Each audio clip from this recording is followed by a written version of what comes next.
All right, we're on. Welcome to Twin Creek Hunting Club. We're going to invite you to come down and visit with us, be a part of this club. We have 8,320 acres and love to show you around and let you see what you think of the club. So we'll take you inside, let you look at the map, show you how it's laid out in there by the sections. So let's walk in there.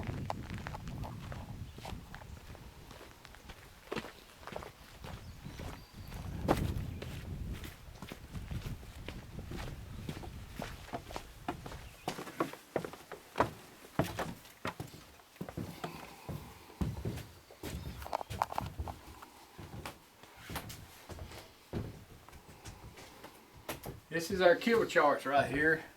We took 118 deer this year. We done fairly decent. Our turkey charts, our hog killing charts, we have all that on the walls right here.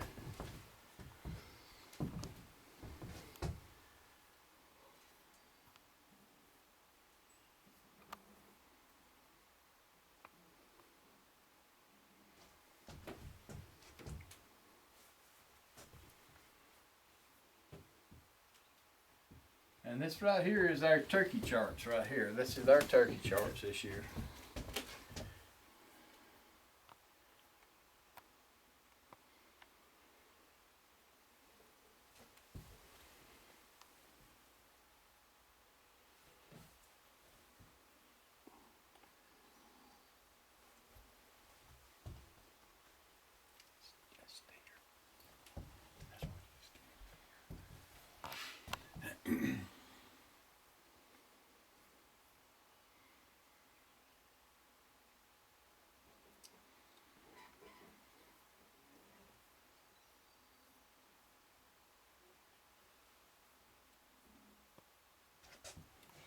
Alright, this is our club map. Everything that you see in this black line here is club property. All the way into here, this section up through here. This is 8,320 acres. And we have 23 sections. If you'll notice the big section right here, each section is broke down. This is section 16. It has 16 40s in section 16. You're allowed to sign up for 40 acres at a time. And 4:30 is the sign-in time on this, not 4:29 or 4:25, 4:30. We do go by a clock in here. And you're allowed to change many times you want to during the day. We also have a clipboard if you look over here. We have a registration book here where you will sign your name, the section you're hunting in, and the sign-in time. Now you can change as many times you want to. You have to change it on the map. You'll come in here and put your sections down. You put your new section down. You cannot mark these old sections off because it's a safety issue here. Because you're allowed 1 hour after dark to come in. If you haven't come in an hour's time, we gather people together. We come in here and look at this book, and then we will check the map over here. And we're going to find out where you're hunting, and we're going to come hunting you. We will not leave our members in the woods at night at all. It's safety, and we push it hard down here. All right, so if you'd like to look at the map a little more here. Can you show me on this map where that big deer stays? Well, we got a pretty good sized deer herd with a lot of good sized deer on it. But if you go from here, this is the west side. If you go from the west side to the east side, this is called the triangle in here. You can find pretty good sized racks anywhere you go on here. We do have a couple that we do know of. It's on this club, maybe 3 now. It's pretty close to taking the state record. But they're hard deer to hunt because they're pretty well smart themselves. I think they went to University of Alabama because they do hide when deer season rolls around. So, but there are some good sized rack bucks here, and we do have a lot of pictures, and we're in the process of making a thing now to put all our pictures in. We will put them on the wall when we get it through. But we do have a lot of nice rack bucks, and we killed some pretty good sized hogs this year, and that's something that we want to try to keep thinned down because that is a problem. They did destroy 4 food plots for us this year, so we do want to try to eliminate them things if we can. I know you can't get rid of them, but if we can keep them thin, that will help a lot. So if you got time, we'll just ride this property, and all you can see, you might can see a third of it today. Basically, you'll get to see our main roads in the property, and it will tell you what you're going to see if you want in this club. We have a mixture of pine, we have hardwoods, we got flats, we got creeks, we have shelves. We plant about 140 to 160 food plots every year. We have anywhere from 2 to 3 acre plots down to 1/4 acre plots. So we do have a lot of territory for you to hunt in. And it's real good hunting. A lot of turkeys and a lot of deer. How many shooting houses? We probably have probably around 105, 110. We add shooting houses every year. We're in the process of putting in more houses this year. Matter of fact, we done put in 5 more new food plots this year, so that's that many more houses we got to start adding this year again too. So we'll ride for a while now if you're ready and let you see what you think of this. What is this building we're in right now You're called? in what we call the sign-in building right here. This is where you come in at 4:30 in the morning and you will go to this mount. We use this bucket right here. If there's 10 people in here, we come in here, we get these tags. We will put 10 tags in this bucket. You stick your hand over in that bucket. If you pull out number 1, you'll sign up first on the mount. If you pull out number 10, you sign up last. It's just the fairest way we know to do it. We also have a fellowship hall, and that's where we do our best part of our whole hunt. That's where we eat a lot at. And be glad to show you the inside of that while we're here. This is our walk-in, walk-out meat cooler here. It's a good sized cooler. It's a 8 by 10. And this right here, let me show you this while we're at it. This is where we skin our deer and everything, right here. We also have an ice maker, big ice maker. But this is where we do our cleanup right here. And these kind of chairs you see here is what we put in our shooting houses. We believe in being comfortable when we're in houses. But they're a lot better chairs than these.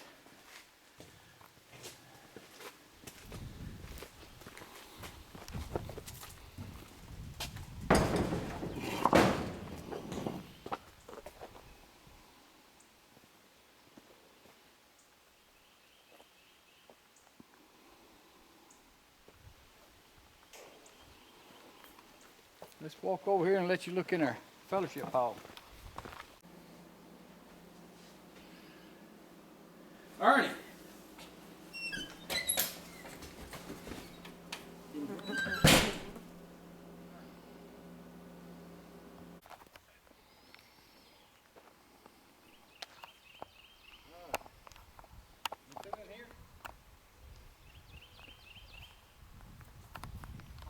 We're gonna ride now, and we're gonna hit this. Gonna turn right here at this campground. We're gonna go up here and hit the Jasper Road. Now, the history of the Jasper Road is where the covered wagons left Jasper to go to Tuscaloosa. So it's an old road. And then we're gonna go in what we call the Dr. Neighbors Road. But everything on the left-hand side of this Jasper Road is club property, and there's quite a bit of land on this east side. We've got an east side, we have a west side, and as of right now, we're going to the west side. And we do have a triangle down here, which we will show you that too. But before we leave, I want to say this to you. We don't allow drugs, and we don't allow the drinking. If you caught doing either one on this club property, you immediately throw it out, and you don't get a second chance down here on that. This is a family club. It's set up where you can bring your wife, your kids, your grandkids down here, and you do not have to worry about your wife getting insulted. You do not have to worry about your wife and grandkids, you hearing that cussing. We're not going to put up with that neither. If you're going to start cussing, you're going to get a warning. You keep it up, you're going to go in behind this door right here at the fellowship hall where you sign in at with the committee. And these people are going to explain to you that we will not put up with that. And if you come out of that meeting and you start back cussing, they're going to show you where the county road is and tell you just get your stuff and don't bother to come back. All we want a person to do is just to come down here to hunt and have a good time. That's all we ask. Just have a good time while you're here. We have a lot of good fellowship here. I have a lot of good people in this club. And this is a club that the members will help you down here too. If you're down here, you needing help, they're going to help you. And also, we do have fellowship hall down here with good Christian fellowship hall.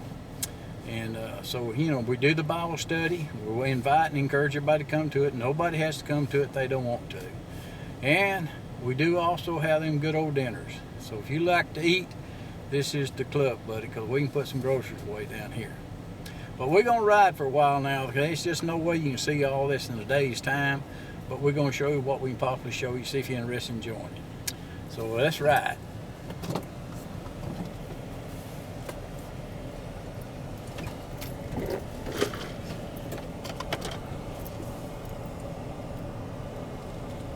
Now this here's called the old Cheatham Road right here. Both ways is Cheatham Road. And when we turn right here, we will go up here and hit this Jasper Highway, old road, old road. And the road you see here on your left is called the Mayor Road. That cuts through the property also. We'll eventually come out that gate, eventually. But there are miles and miles of roads down here to ride on this club property.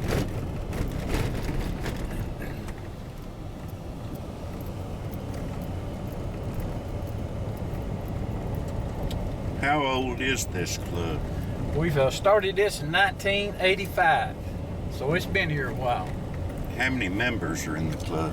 We run anywhere from 75 to 80, and still have buku room for everybody to hunt because we have so much land.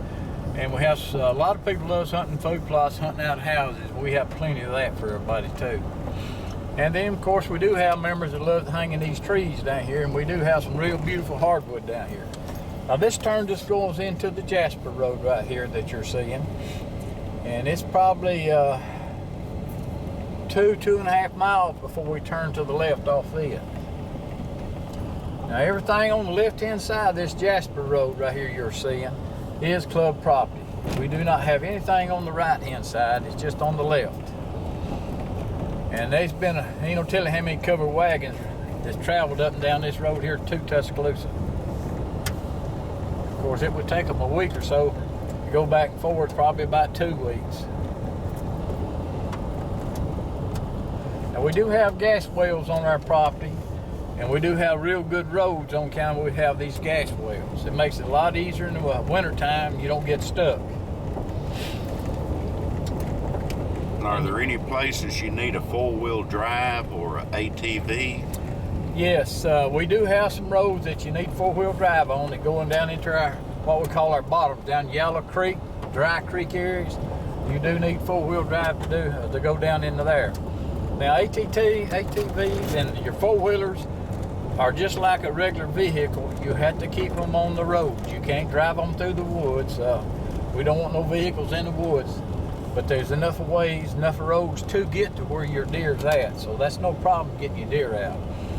If you're by yourself and you kill a deer over there, come to the clubhouse, members will help you get that deer out.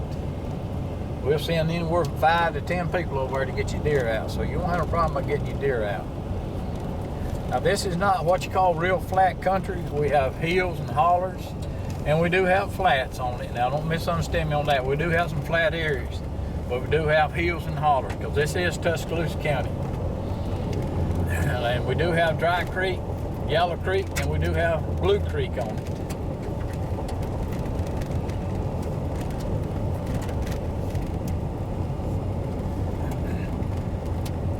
We get around this curve here, there'll be a road on your left.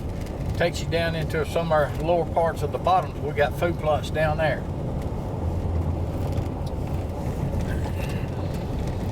Who plants the food plots? Me and several members. I have a committee that's planting the food plots, and it takes us all of September and a lot of times the first part of October to get everything planted. Now, this road here will take you down into what we call the bottoms down in there. That's a food plot in them bottoms. But it takes us a while to plant all this because it's such a big territory, and it's lot, and it's all together. It's not scattered all over the world. It's all the lands together. How many work days do you have? You have to make 4 work days. Work day fines are $75 a day. But we have every Saturday in September, start the last of October working. First 2 weeks in May, Saturdays, 2 Saturdays in May we're working. And a lot of times through the summer we're down here working. So a person don't have a problem getting the days in. You can get your work days in. And what all will be done on work days? Work days, we cut roads back, we cut around our food plots back, we're building shooting houses, we're planting fields, we're bush hogging. Just what it takes is what we're doing down here. This is called a this is called the Refrigerator Road right here on the left. We will come to Whiskey Still eventually. But this is the Refrigerator Road right through here. There's 9 food plots out there. And this is pine timber through here. It's about 9-year-old pine trees out through here. So they have got tall enough now that you can hunt in these pines.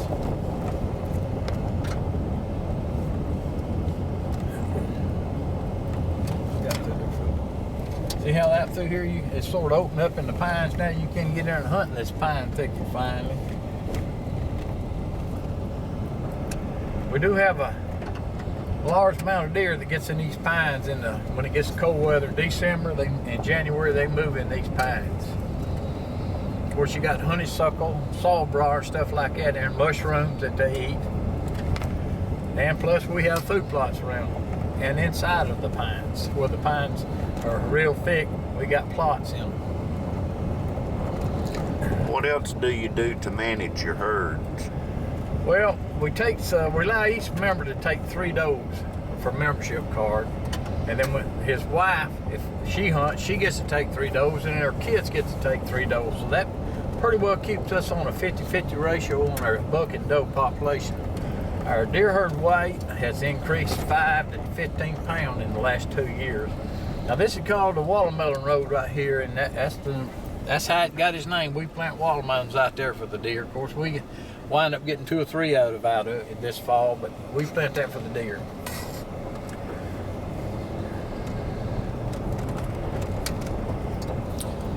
What all gets hunted here at Twin Creek Hunting Club? Well, you can deer hunt, you can turkey hunt. The month of February, you can come down here and rabbit hunt, squirrel hunt, coon hunt, anything in that line. But from when deer season goes out, we want you down here killing hogs. Now, we do get night permits, and you can take coyotes at night with these permits we get. But that's one way that we try to keep your coyotes and your hog population down, by hunting them at night. And then with this permit, it gives you permission to hunt with corn and lights at night for these hogs. We do hunt legal down here. We don't allow you to use corn during deer season. Corn can be used from the first day of May until the first day of September. Then that's all the time we will give you using corn. Now you're coming into what we call our 380 right here on the left. There's a pretty good large food plot out there, a power line food plot, and 2 small ones out here. That is the 380 out through there. Now this little scope of wood you're gonna see right here is about 6 to 7 acres. We do not have this, but it does have the 2nd oldest cemetery in Tuscaloosa on it. And we're all on 3 sides of this. The county road is not ours, but we are on 3 sides of it. And it's about 6 acres, maybe 7 acres right there that we don't have. And this little side road you see here takes you up there to that cemetery I was telling you about. This is the 2nd oldest cemetery in Tuscaloosa. And down here on the Cheatham Road at the club is the oldest Tuscaloosa cemetery. We will show you where that's at. Right here on your left is called the Pear Tree Road. We have a power line food plot and a smaller food plot on the lower end. And around this curve here is road to your left. And it takes you out there. As a matter of fact, we'll just take you out there and show you the condo field. It's a pretty good sized field. Right now we have it planted in iron and clay peas. And on the lower end of it, we have it planted in brown top millet. We are going to have a dove shoot this year. Well, I'll rephrase that. We're going to shoot at them. A lot of times we don't hit them. Is there a rifle range? Yes, we have a rifle range. It's on the Holman Road, and I'll be glad to show that to you when we get down that way. That's going to be a little bit of riding before we get there. But we do have a rifle range. Has that not helped? Well, it has really. We shoot 10 times. It used to be 9 misses, so we put the rifle range in, and we got it down to 8 misses now. So we're getting a little bit better. So maybe by next year we'll have it down to 7 if we practice. Now, what are you about to do now? I'm going to open this gate and take you into here what we call the condo field. Tell me about gates. All our gates are under combination locks. It has the same number on every lock, and you are responsible for locking that gate back when you go through it. Unless there's somebody behind you, then it's that person's that's behind you to lock this gate. It's his responsibility then. Now, if you fail to lock this gate and you leave it open, you're going to have to face that committee, and they are going to fine you. And the reason we do this, we have had a house or two that got barred from this hunting club, so we make sure all our gates are locked. So I'm going to open this gate and show you all a big field.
It looks like this year we're going to have a pretty decent acorn crop down here too. For the last 2 years we've had a real weak acorn crop. But we've been down here working and planting these food plots and peas, and our trees we've been looking at, it's got pretty good stout acorns on them already. So if we get the rain, we should have a good acorn crop this year.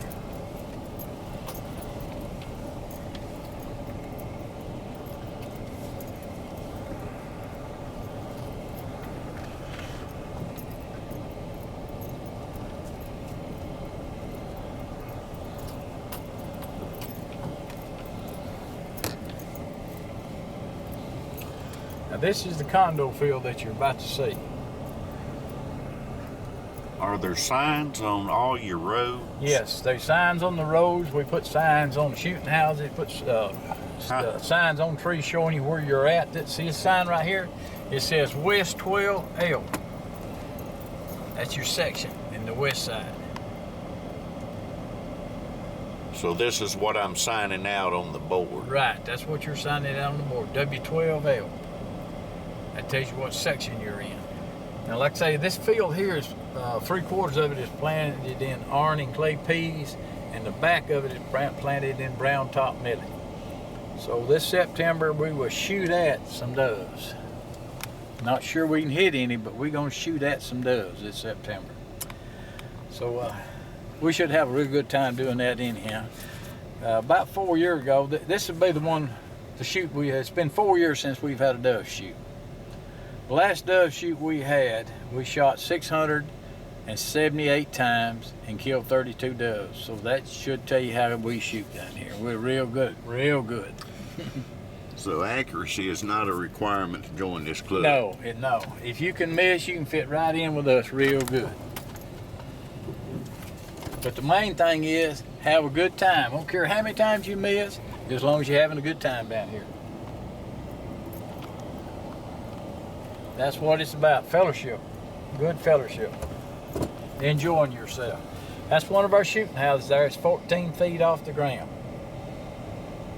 It's a 4x6. You can get your wife and your kids in it with you. And that's what we mostly have. And we do have a few 4x8s, but not many. And but we have mostly 4x6s.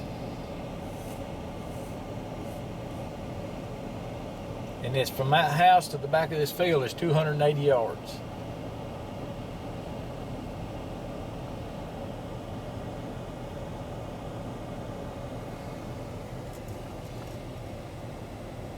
And what is this called here, this area? This is called the condo field.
lock this gate back now.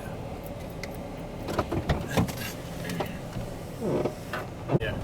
All right, we're back on. This is the Jasper Road. We're going down here to hit Doc Neighbors' property now. This doctor was a doctor back in the 40s, 50s, and 60s. I think the latter part of the 30s, all the way up to the, I think, the early 70s. And it's 1,200 acres where this is at.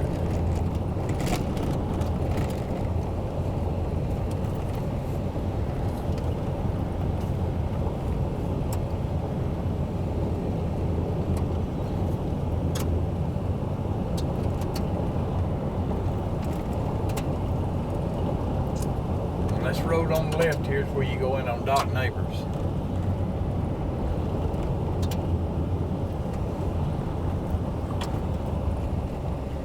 This was a big farm way back in the time. Raised cotton, corn, cattle, stuff like that. This is another one of our gates we're coming up on. And they all have the same combination on them. How often do you change that combination? First Saturday in March, every year, first Saturday in March. That's when the dues are due again. And as soon as we get that taken care of, we change all gate combination that day. And we're going in on Doc Neighbors Road now. I would like to bring up though about the first Saturday in March, and that's when everybody has to pay their dues up. And that's a full amount, that's not part of it. You have to pay the whole amount up at first Saturday because we want to get this taken care of because they don't hold land, so we had to do this. But we're about to ride on this road here. So that's right before turkey season That's right. starts. Yeah, that right? right. That So gives you the right to turkey hunt once you pay your dues up. So then you can hunt from March through the end of the next February. Right, to the last day of February. And then your deal again the first Saturday on your dues. Okay. Are there any camper spaces available? Right now we don't have any. We have about, I think it's 54 camper spots, and they're all full at this time. But that don't mean one won't come available by next year. And so is there a waiting list? Yes, there are Okay. a waiting list. There's a waiting list on campers. Okay, and somebody can just get on it if they want to. Right, they can get on the waiting list. All That's right. no problem. Let's go see Doc Neighbors Road. All right, we'll ride a while. Now we will not come back through this way. We're going to cut through the property is what we're going to do from here. And that's going to be a little while getting through. But we're going to take you over to an area now that's called the Tornado Field. And that's exactly how it got its name. It used to be a big stand of big pine timber over there. And when that tornado come through, it took all the pine timber with it and didn't bring it back.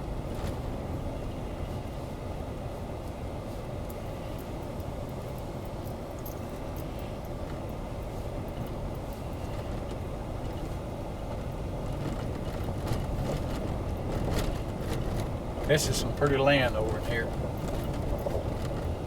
We see quite a bit of deer and turkey in this area.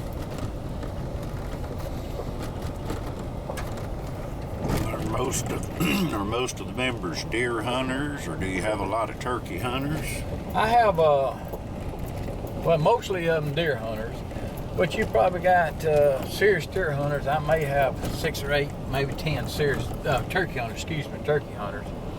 Now this is where the road splits. We're going to come back eventually and go down through this area here, but we're going to the right here to the tornado field.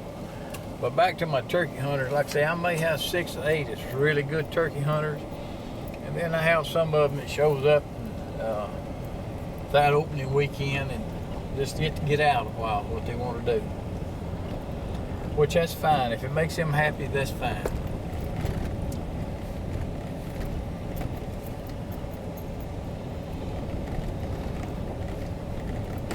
This road to your left right here will take you down to 3 food plots. There's 3 food plots down that road right there.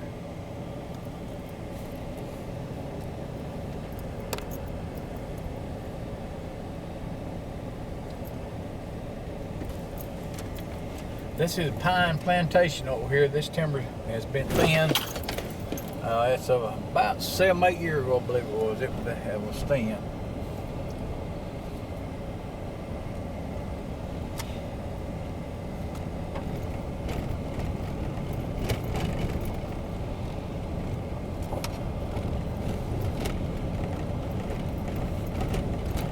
Like right here on the left, we're coming up on one of our food plots also. This is one of the small ones right here.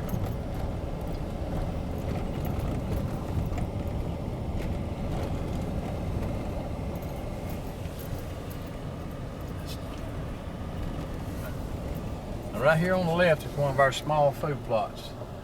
It has a mixture of white oaks, red oaks, and some water oaks in this up through here too. If you noticed on that tree, there was a sign there telling you what section it is.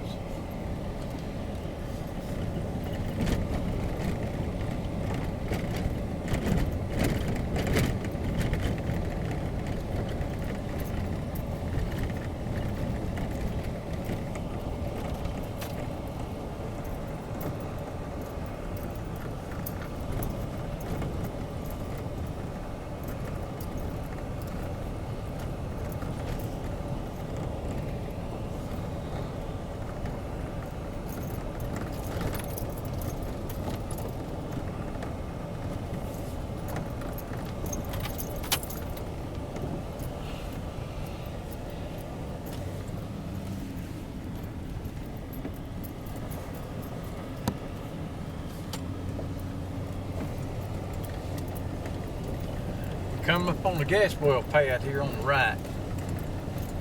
That's why we got these good roads that we got on how these gas well people.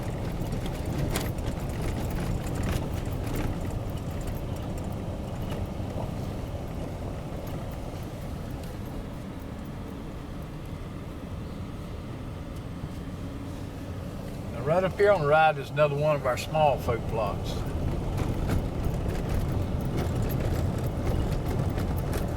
So we try to put these small ones in so we can bow hunt off of them. The big ones can be hard to hunt off of. That's one of our small food plots right there.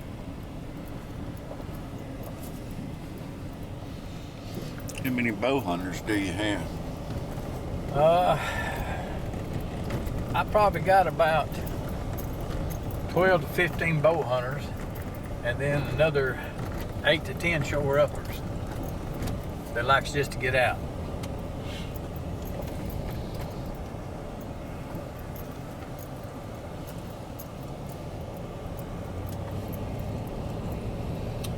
Did anybody do the black powder hunting?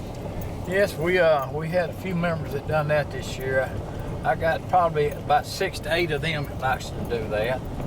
Of course, we got to get better where we can hit with it. We're not doing too good yet, but we're still trying.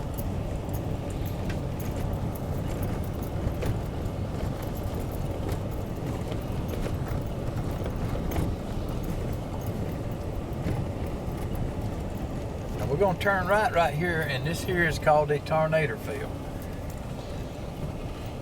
This here is planted in Arning clay peas and brown top millet for the dove shoot also this September.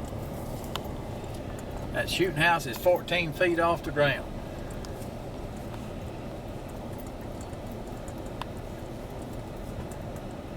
That's in Arning clay peas right there you see. And to your left here is the rest of the field. The part you see is plowed right here is planted brown top millet. The back field you see back yonder is planted in shufa for the deer, turkeys. And then we plant the rest of this field again in this coming fall in September.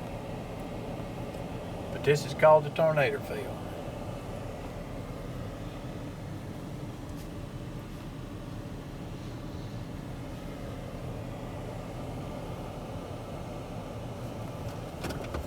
What I'd like to do is just take you up here in this shooting house and let you really look at this thing from up there.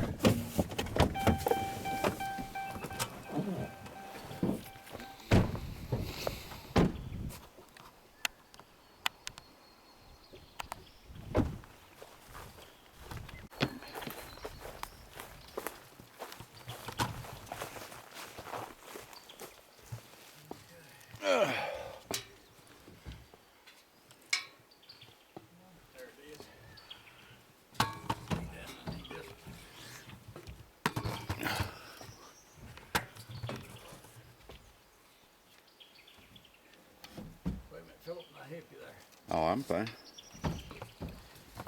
falling loud now.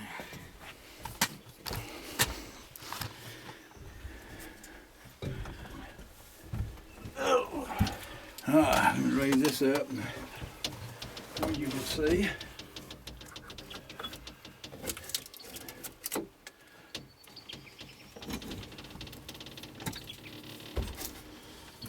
Pretty good view from up here on this field.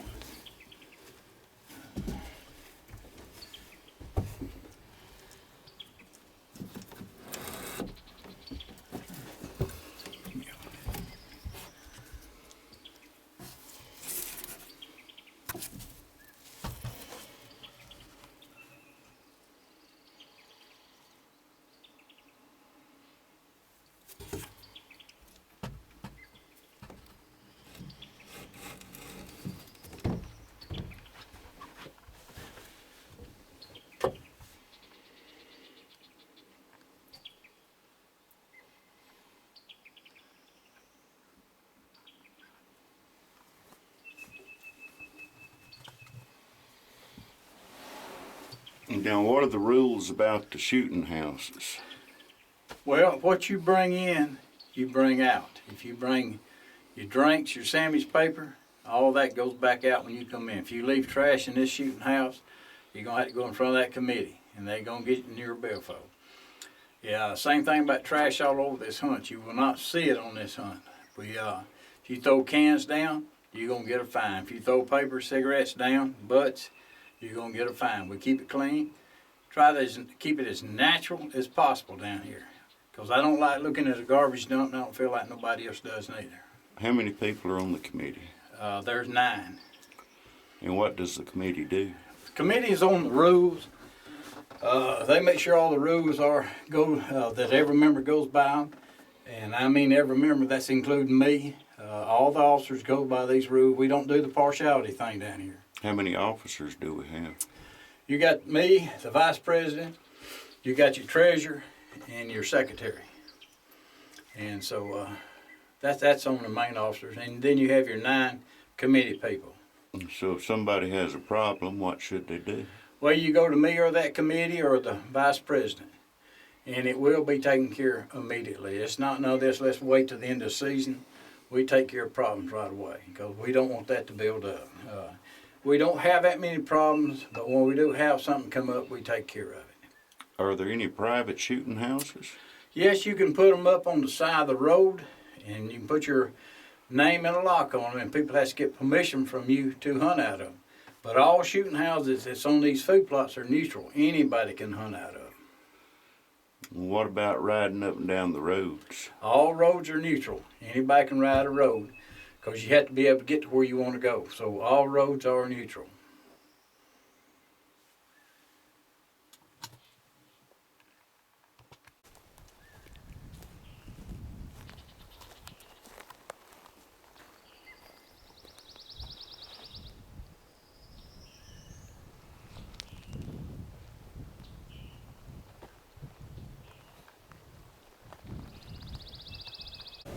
We're going to head out now, go back over here and hit this Doc Neighbors Road and head on down to what we call Rattlesnake down into the bottoms.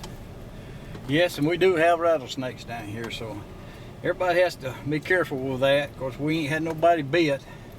We sure have had a few scared a little bit, I guess you could say. But we kill every one of them we see, and we want them shot when you see one.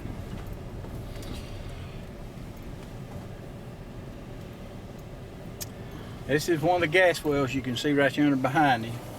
That's one of the wells out that area right there. And that's why we got such these good roads that we have now on account of these gas wells. Glad to have them.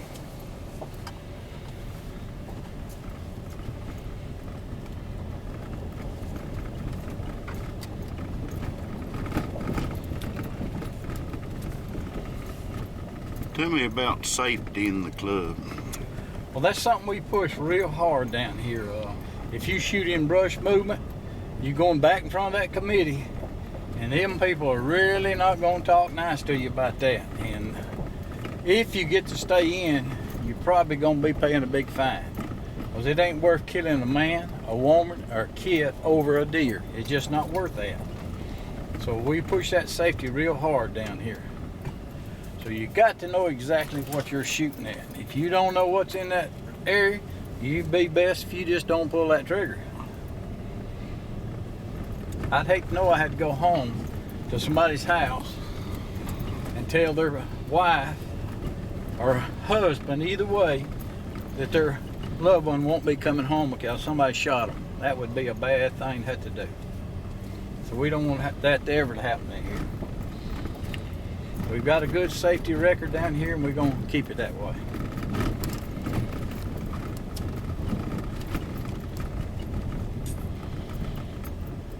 And so the shooting houses have been placed so that nobody is going to be in danger of shooting someone else? That's correct. That's correct. All houses, the way you're looking, you're not looking at no other house. It's, you know, we got it set up real safe where you're not going to shoot nobody. And then the way we have it set up on the sections that you're hunting in, well, nobody's allowed to be in your area where you're hunting anyhow. Now, we do understand when we get some new members in that they do get turned around. And they get sort of messed up sometimes, get in the wrong area. We can understand that when we'll work with these people and learn them the areas they got to be in. And it just takes time to learn this club. When you join this club, you're looking at 3 years just to learn it. When you got that kind of land that we have, you just can't learn it in one season. It takes a while. And I always tell everybody, when you join, you come down here with a full tank of gas, get you a cooler, some water, Cokes, Pepsis, lunch, bring your wife and your kids, and go on either the east side or go to the west side and ride one Saturday and just help yourself learn the roads now. And you don't have to worry about getting lost. If you get lost, you just keep riding until you come to a gate, and you eventually will come to a gate. Might take all day, but you'll come to a gate. Are there club maps available? Yes, we do have club maps where a person can get him a map and mark off the areas he'd like to go, you know, what he's seen, he'd like to go hunt. And so we do have club maps for you. And we do have hats with a club logo on it and everything. We have that. We're also in the process of getting more t-shirts and shirts for the club again. And we have got jackets and different things in the past for everybody. And everybody seemed to enjoy that too. We also have get-togethers. First Saturday in May, we had the big steak dinner down here.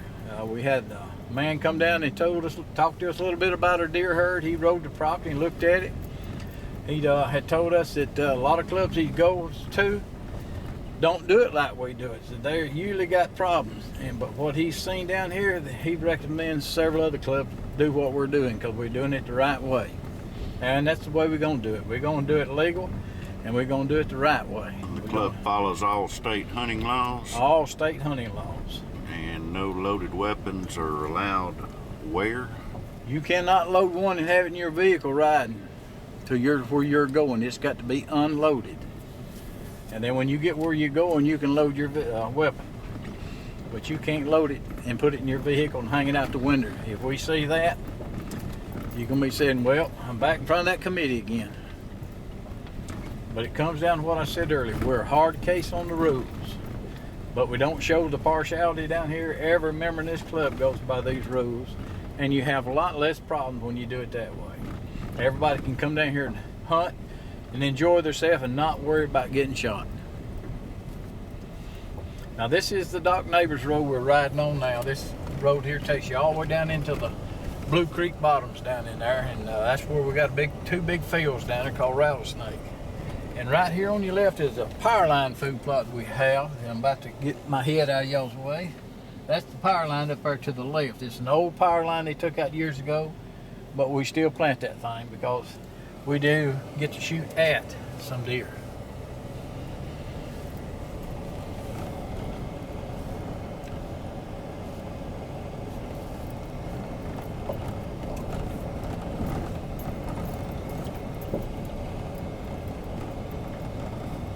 This is an old plantation. Here's what this is. Are there other hunting clubs around us? Yes, you got Sterling Hunting Club. It joins us over here on the west side. We got Sandtown joins us on the north side, and then on the south side we got Puppy Hill, and that's about it on hunting clubs. Has the club done a good job getting along with its neighbors? You can come down here and talk to anybody that lives in this area, and you won't find nobody that's going to talk bad about this club, because when they got problems, we help them. We helped them during the tornado. We brought them food, we brought them clothes, coolers, canvas, tents, everything they needed, and we still help them. We're a member of the Bowley Fire Department down here. We do everything to help these neighbors because we want to be neighbors with them. We don't want to be enemies. And so we don't poach on nobody down here, and we don't allow you to get off club property. With this 8,000 acres, surely a person can find somewhere to hunt on club property without getting off on somebody else. If you do get off on somebody else, it needs to be by accident. Because if you've done it on purpose, you will be leaving this club.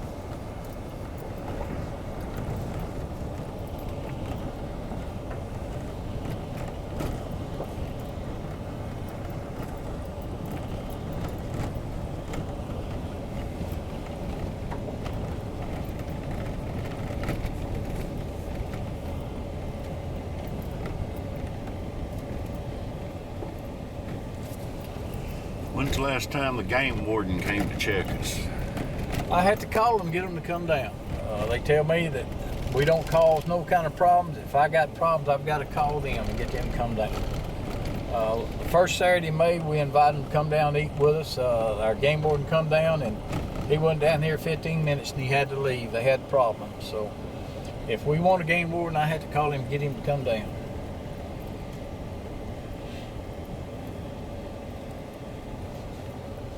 When we're having work days, do I need to bring any tools or anything? Yes, you do. On work days, you need to bring machetes, bush axes, chainsaws, saws, hammers, and a good sweat rag, and a cooler full of water. And when we start working, you cannot leave club property to go off and eat somewhere. You have to bring your lunch with you. And a lot of times at that fellowship hall, I'll get my people I got over it. They'll usually cook hamburgers and hot dogs on work days. But you do bring your lunch with you because you cannot leave club property, because that comes back to a safety issue. Now, if you look here to your right, they're working on one of these wells down here today, and in behind that right there is a big food plot. And that food plot runs to the left, and it's called Antler Lane. And it's probably about 300 yards, 350 yards long. But it looks like they got a problem with a well there today. And we got some members that have tractors and backhoe, is that right? We have tractor members. We don't have no backhoe member right now. One we had, his parents got in bad health and he just had to quit. So we need us a new backhoe member. Yes, I'm gonna have to take in another backhoe member, and but we do have tractor memberships, which we have them full right now. And this is the food plot here on the left that you can see. It's in behind these bushes here. That's a food plot right there. And if you look right here, and if you look to your right, this is part of that Antler Lane food plot up there and just keeps going down. It's not, in spots, it's probably 50 yards wide. And the narrow spot is probably about 30 yards wide. But it's probably nearly 300 yards to maybe 350, something like that, long. This timber here was thinned about 3 years ago. This is the 4th year coming up. And right here is one of the dock neighbors' old barns. And you'll see some old creosote timber right here that we don't let nobody fool with. Have pecan trees right here on this thing. And on the left here is another shooting house, and this shooting house here is 25 foot in the air.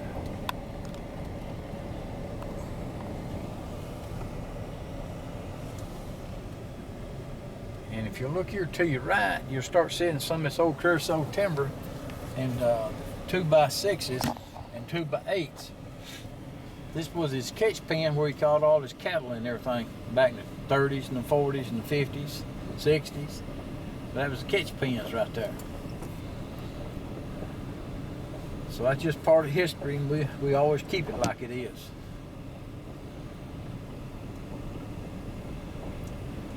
And we're going around a curve here, and we're going to be going down into the bottoms here, and this is called Rattlesnake. We're going down in there, and the reason we named that, one of our young kids named it on account we kept running over rattlesnakes going down a few years ago, so that's how it got its name.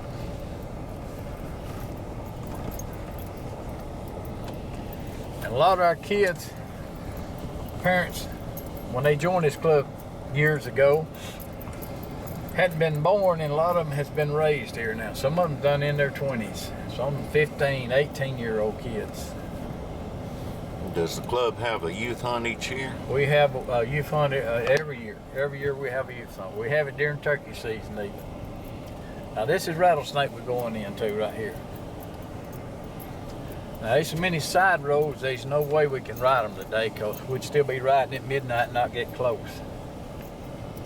So we're gonna ride mainly the main roads, let you see them, what you can see down through here.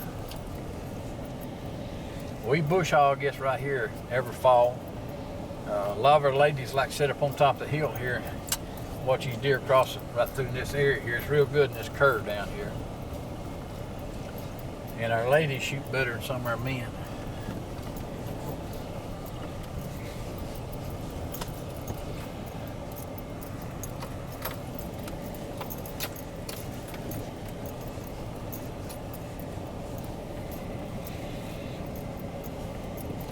I will say this, if you never missed in your life, that's the only thing I tell you you can do down here. You will miss at Twin Creek. And I will not tell you can kill the first deer down here. All I can tell you is you will see deer. And turkeys. We've got to get through all these water bars right now.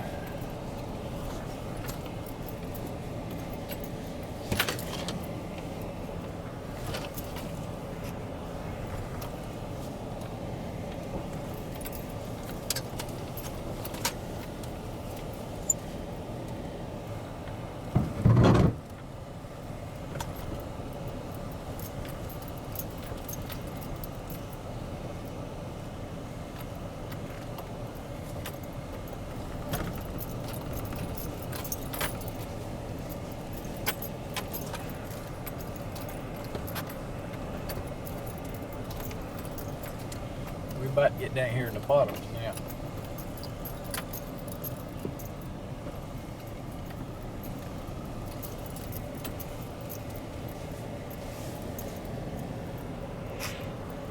This little creek down here is part of Blue Creek. The further you go down in here, the bigger the creek and wider it gets.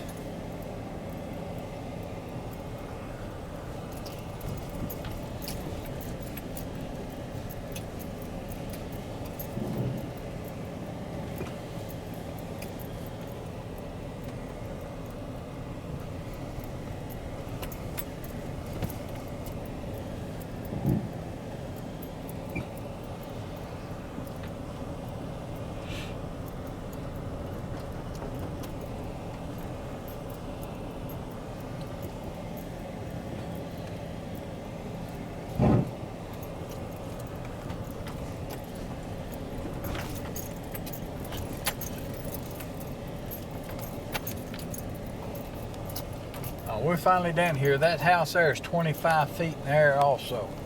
All these houses are anchored down with cable, plus we cemented their legs in the ground. We're going to turn into the right here beside this house and let you look at one of the fields. This field here, you can't get in it until about July to bush hog it on account it's real wet down in this area. This is one of what we call the rattlesnake field area.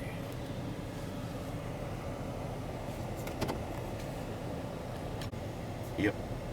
We're going to go across this little branch right here. This is part of Blue Creek, and it's just a small, very small part. But the further you go to the right down there, the bigger this thing gets. Now this field we got here, we're about to come up on.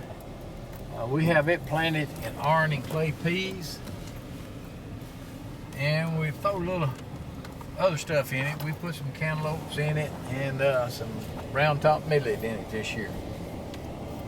But this is one of the other fields right here that you can see from this big old tall shooting house. And it does have Arnie clay peas in it right now, and cantaloupes.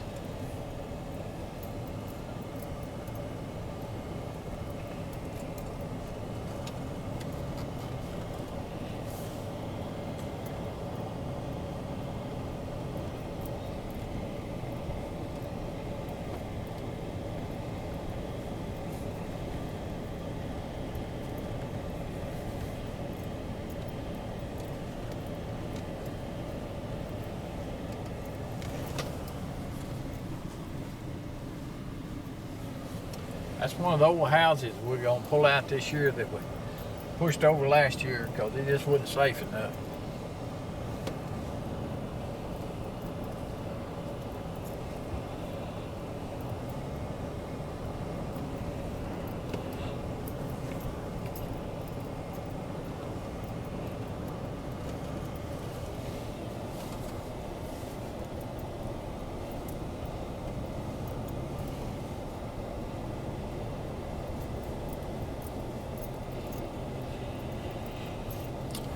Are we still on Doc Neighbors Road? We're still on Doc Neighbors Road. We'll be on that until we get to the top of this hill up here. Then we'll be moving in what they call the Bean Road.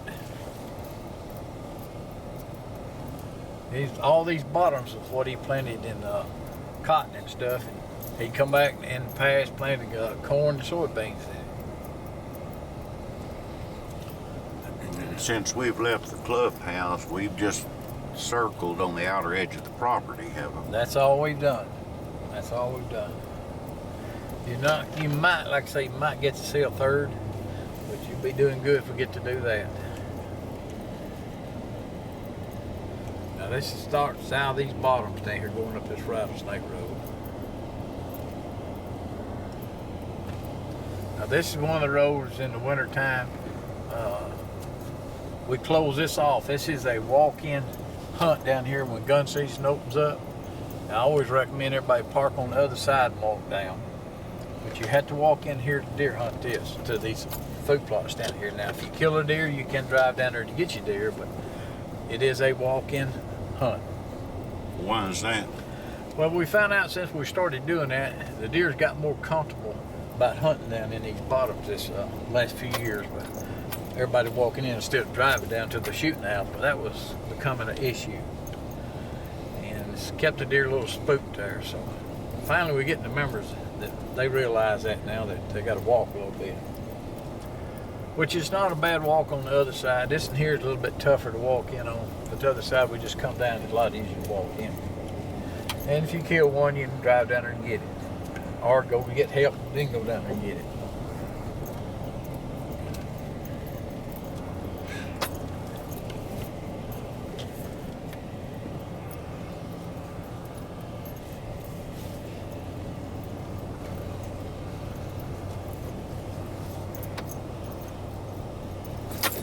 You've not used four-wheel drive, have you?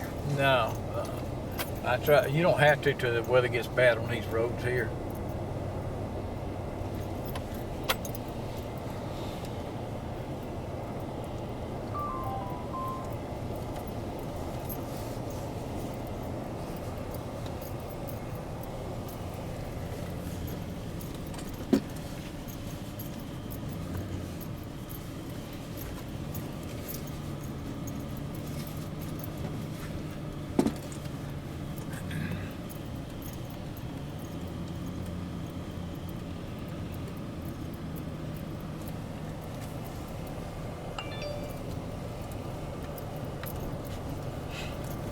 We might get back out of the bottoms.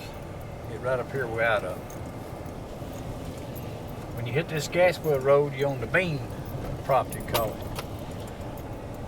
In other words, we call it the Bean Road. And before we get there, there's a small food plot on the right. If you look right yonder, you'll see the small plot right there. Behind it's a gas well.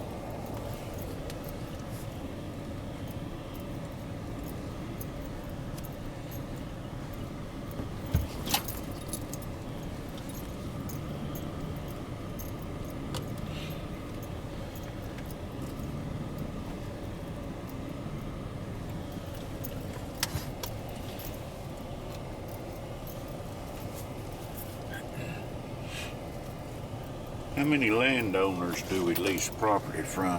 Oh, I'd have to think on that a second. Is it a bunch? Probably around 8.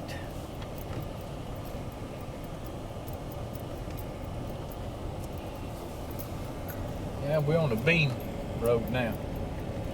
And to the left right here takes you down to a gas well. All the way around there, and it's a gas well road, and that will stop at a gas well there. And right here in front of the shooting house is another food plot, and then behind this house is a road takes you out to another food plot. Is this Jim Mills? Yeah, this is Jim Mills put this house up. He's been with us many years. We call this a Jim Mills field.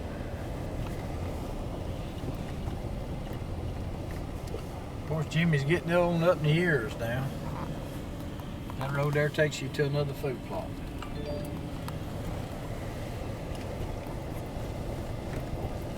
Right down here, we're gonna get a change of timber. And what I'm saying there, these smaller pines. I try to let everybody see what we got, pines and hardwood. I try to let them know about all of it.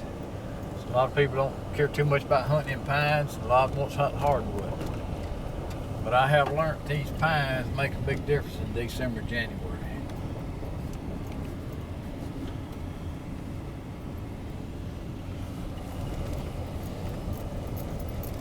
These deer definitely moves in it when the weather starts getting cold.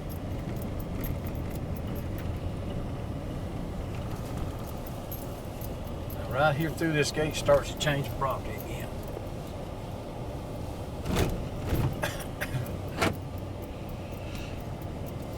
And behind these short pines we have a big stance of hardwood.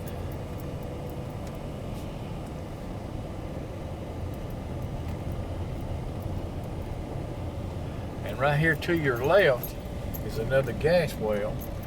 Behind this gas well and behind these pines, if you've seen that hardwood there, we got a food plot on that ridge out there. How do you get to it? Just You go out park through it- there? Yeah, you just park at that well and walk down that road.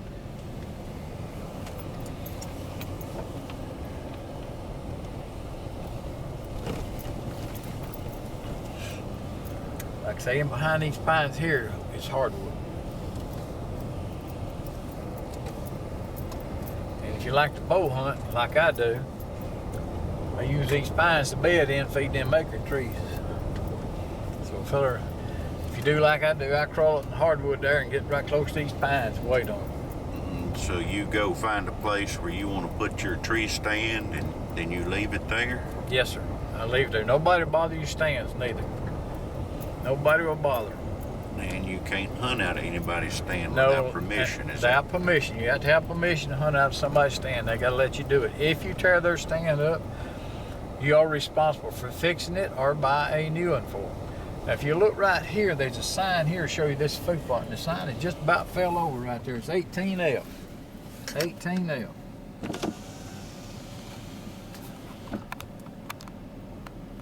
That takes you out to a food plot out there. And on that ridge all out in there is all hardwood. So what does the 18 mean and what does the F mean? 18 is the section it's in, and the F is the 40 that it's in. In our sections, when we have them broke down like this 18, we have 16 40s in it. Each one of these 40s is broke down into the alphabet. That way we can keep up where we're going. And it tells a man where he's at by doing it that way. So 18F tells you the section 18, and that F is in that 40 of those 16. So it makes it easier to keep up with like that. And this road you're gonna see to the left takes you out here to plot 20, we call it. There's a gas well and food plot behind it. We are gonna go right here. But that is, takes you to plot 20 out there.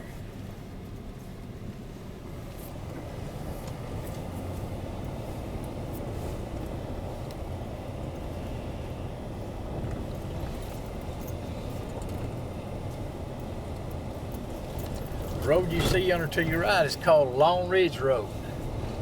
And it is a long way out that road there till you come to a food plot. We have a big salt lick out there and a pretty good sized little food plot out there. It's Long Ridge Road.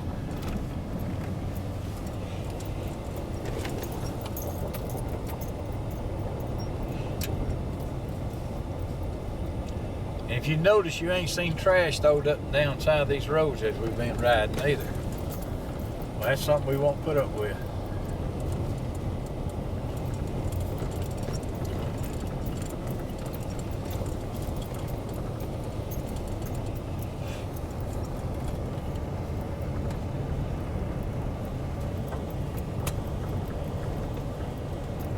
Now right yonder's a shooting house. A club member put that house up. He's allowed to do that. In order to hunt that house, you got to ask that man and get his permission to hunt out of that house. And if you hunt out of it and you tear his house up, you are responsible for fixing it. This house is overlooking a road to the right called Spike Road. It's a food plot down Spike Road too. It's on down there a ways. That is called Spike Road right there.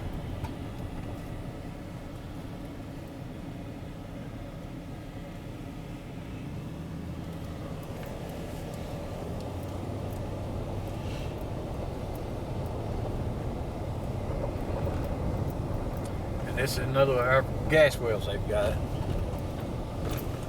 This well here was put up about 3 years ago. When it's sitting like that, it's pumping gas out. When it's pumping up and down, it's pumping water out.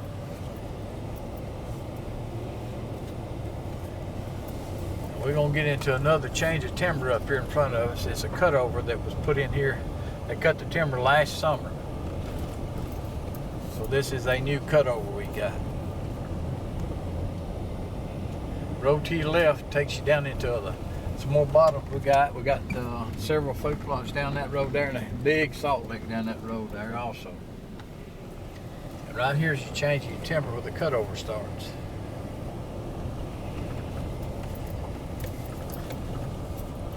And to the right yonder, where that shooting house is at, that's a food plot on that ridge point over yonder.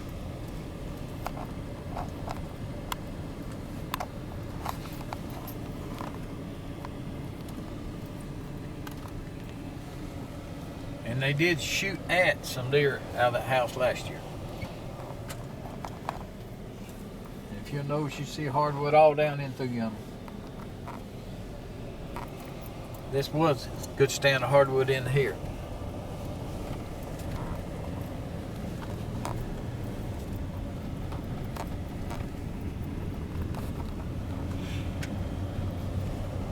I'm gonna pull up here. This is called our four-way.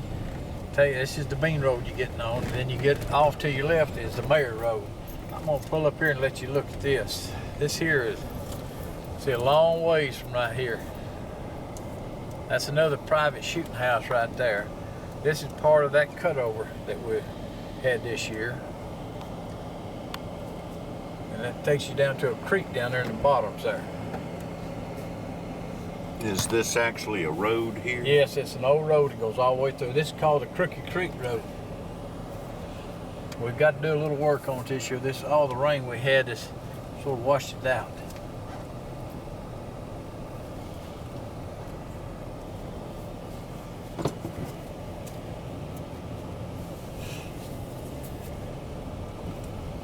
And we just turned on the Mayor Road? On the Mayor Road. You just turned on the Mayor Road right here. And this is that first road just by the camp that we came out. This comes out by the camp down there.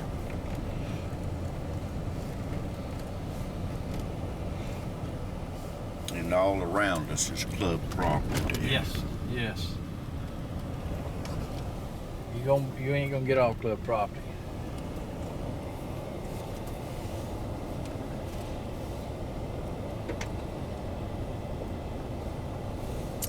I guess I need to say something else too.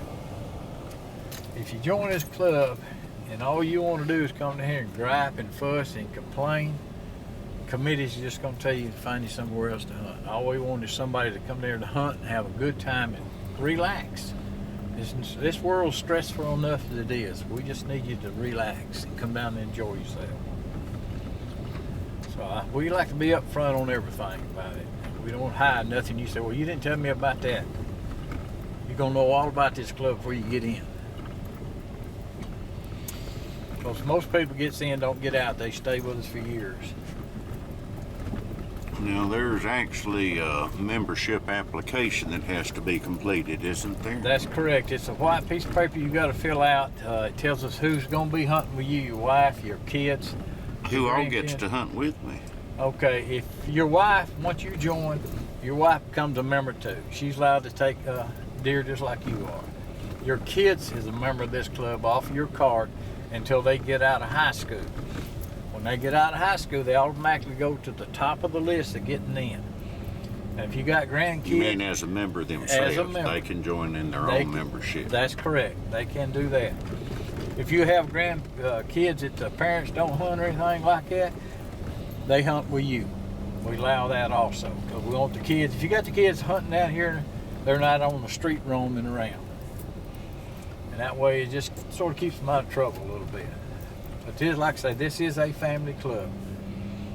You can come down here with your family. During the hunting season, the campground will be covered up with kids. They'll be playing all over the campground. We got trampoline and we got swings and all for them down there. What if I want to bring a guest? You're welcome to bring a guest. The guest is allowed to hunt with 4 visits at $35 a day. During turkey season, he's allowed 2 visits for $35 a day. Now, if you got a, But not on opening day, is that correct? that's correct. Opening weekend, we don't have guests at all. That's just for the members. and That's their for the families. members. It's for the members. And but besides that, after that, we do have guests. Now you can bring 2 at a time or 3 at a time with you, or what have you. But you need to understand, if you join, you are responsible for your guests' actions. If they come down here and they're drinking, drugs, fussing, wanting to fight, we're going to ask them to leave and get off club property, and you will be held accountable for that. So it comes back to being a hard case on the rules with no partiality. Now, this road here to your left is a cutover's about, this is the 4th year, and it's a big old food plot down there in the bottom called the Big Deal Food Plot, right here to your left. And that takes you down to a big food plot and then bottoms down there.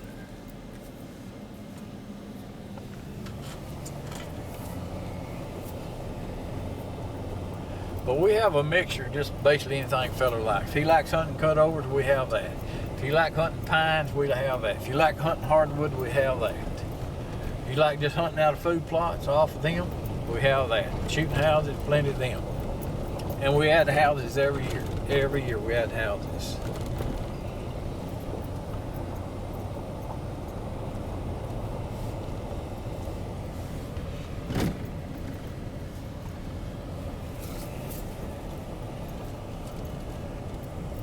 And basically all we've done is made one humongous circle from where we went in to where we come out. On the west side of the property? On the west side of the property. And you've not even seen a third of the west side of the property. You spend all day here riding this side. If you hit every side road.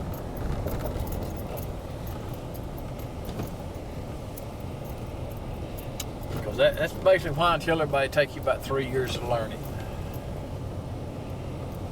And if you'll come down and new member will pick him out about 500 acres out on the west side, pick you about 500 acres out on the east side, do the same thing to Triangle and hunt that, you can have a good hunting season. But if you try to hunt the whole thing, you're gonna mess yourself up that year. And then next year double it, and then the following year triple it. Then you pretty well know where you want to go after all that.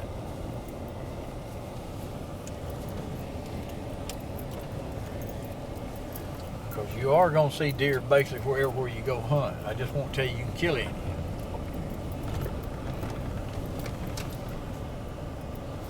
But it's just like anywhere else. You're not going to see deer every time you go in the woods. It just don't happen that way in Alabama. You got days that you'll see. You're down here hunting 4 or 5 days in a row, you'll see deer. Next time you come down hunt 2 or 3 days, you might see 1 deer. Just depending on the moon phases and all. Now explain to me, if I get lucky and I shoot a deer, what I've got to do. Well, what you have to do is it has to be a 6 point, and that could be 5 on one side. That could be 1 on the other side. Make it 6. But you have to bring it to clubhouse. You No do. matter what size that deer is. Right. Excuse me. This thing is going off. It shouldn't be going off. And yeah, the deer has to weigh 60 pounds. And people say, how in the world can you tell how much a deer weighs?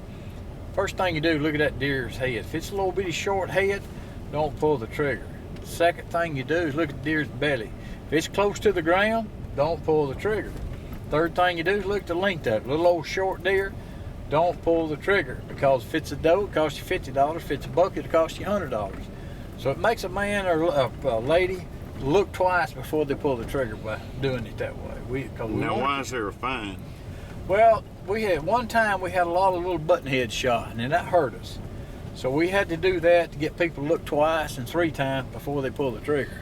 And that's part of the deer management? That's part of the deer management, and that has increased our buck population by rack-wise probably 50, maybe 60%.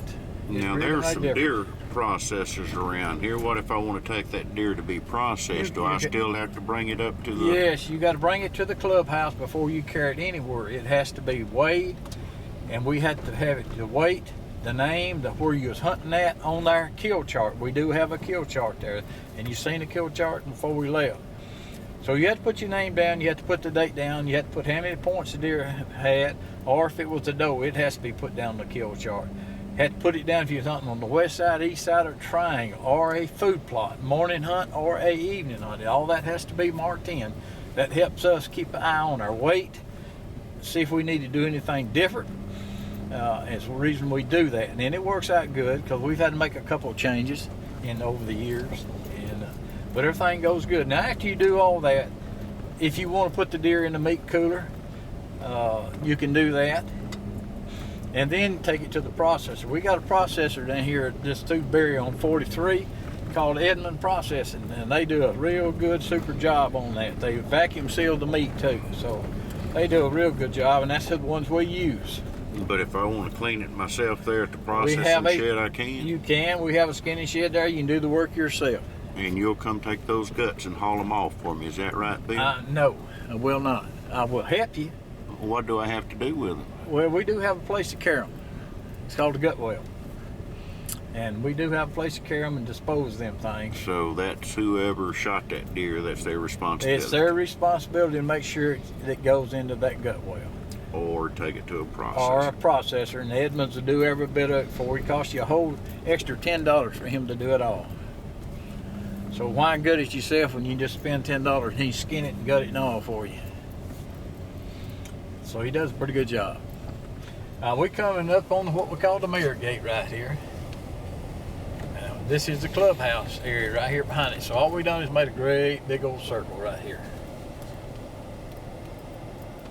Alright, we're back on. Okay, we're driving into Cheatham Road right now. We just went past the clubhouse.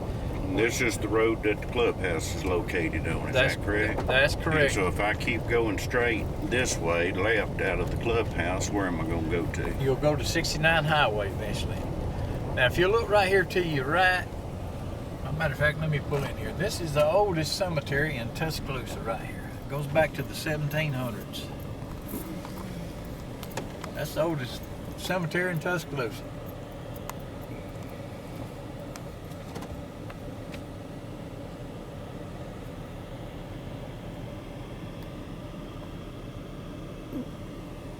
And out this road in front of here takes you out to what we call the cemetery food plot. It's a long food plot. And it's probably 50 yards wide, a couple hundred yards long.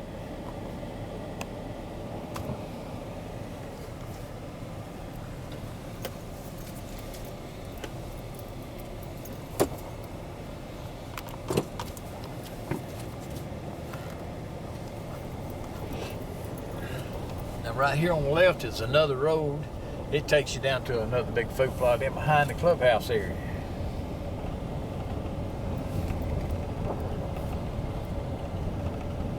This here takes you into behind the clubhouse area, and that's a pretty good sized food plot down there also. Is that the old Volkswagen Road? No, sir, that's back up there at the clubhouse area. Okay. Now right here on the right is called Pine Hill Road. And there are 4 food plots on this one here also. And they do have shooting houses on these too. Now, would one person sign out the whole? No, you're allowed to hunt. On the 40 acres you sign out, you can, if it's got 2 food plots on it, you're just allowed to hunt one of them. That way, if you decide that you're not going to hunt there that evening, and somebody else signs up for it, they'll have a food plot that has not been hunted over.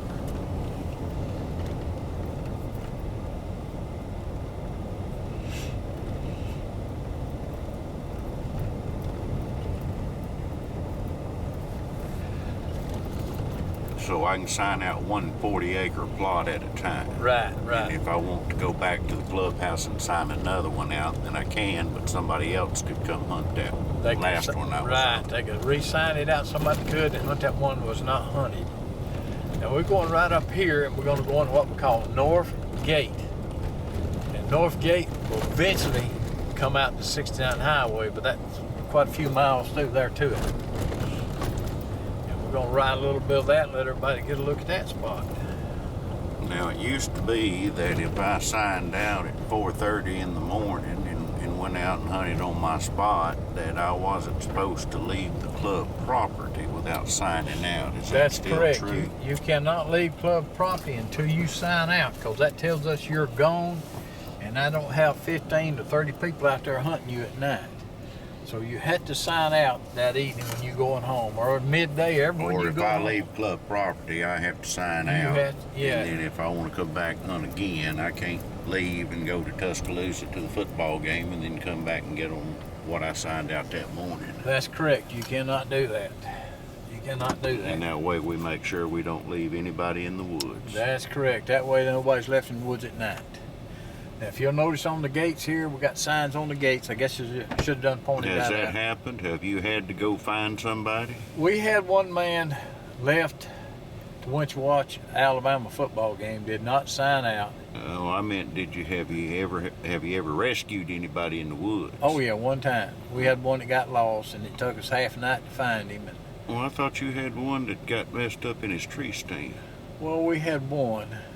But since he's related, you're not going to mention I that? don't want to bring that name Okay. up, you know. All right, then. Yeah. We won't talk about that. Okay. But it was awful helpful that you was able to come and get him down. Eventually, yes. Yes. But we did have one to leave us one time and didn't sign out, and he was home watching the football game, and I had 22 people in the woods hunting him all the way to 3 o'clock that morning, and I finally went out, and at that time you didn't have these old cell phones. Went and got a pay phone, called his house, and he was piled up in bed. So he went in front of the committee, and the committee invited him to leave and told him not to come back. And it happened to be raining that night too, so I didn't have happy people. But we don't leave anybody in the woods. No. That's why I went out and see if he did go home. We don't leave nobody. So, you know, we do the best we can down here. All right, we're going in North Gate, and what are you going to do? We're gonna ride through here, what we call an area called Buck Flats, and let you look at that a little bit. It's Now, a large. this is on the east side. This is is that on the correct? east side. This is correct. It's on the east side. There's several thousand acres over here, but it's we're just gonna ride through part of it because we don't have all day to try to ride the whole thing. There ain't no way we can do it anyhow. But we're gonna give you enough of what you see if you like it or not. Now, behind this well we just passed there's a food plot out there. This road here on the left, there's 2 food plots out this road here. And I got something to show you here that you're gonna say this ain't no way that could happen, but it happens every year. You're gonna see a food plot right here on the side of this road, and a little old building there we call the Sniper Shack. And it's no distance at all from this food plot you're seeing now to this Sniper Shack. If you look right here, you see this old shack about to fall down? That's about to fall down. We've yet to have a man to kill a deer from that shack to that little food plot there. They've missed every time. There's been a half a dozen deer shot out of that plot there.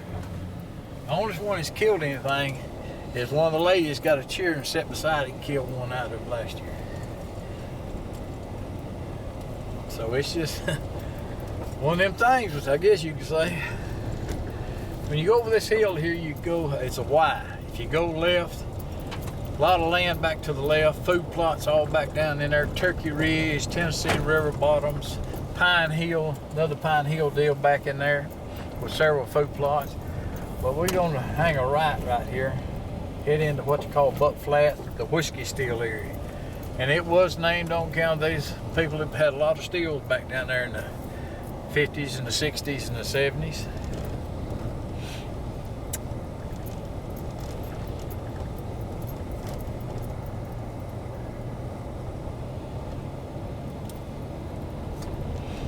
And this road will come out on what we call the Gaswell Road.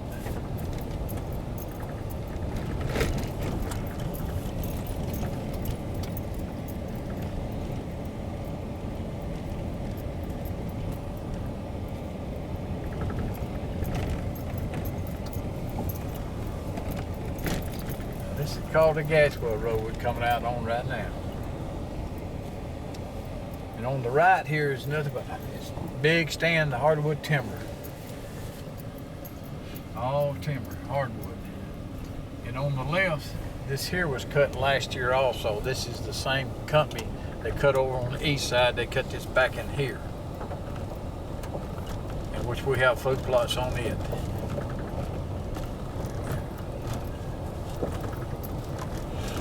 And right here to your right, if you'll see this, look at this road right here, it's coming out. This is called the Whiskey Still Road. And there was whiskey stills all down that old road there. It's about a mile through that area there until you come out the bottom of Red Clay Hill. And it's all hardwood through there like that. Humongous sized white oaks and red oaks. All in that area right there.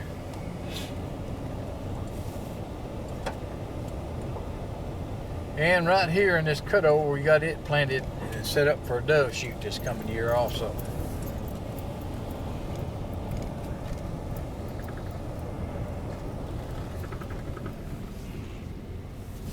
This is cut last summer right here.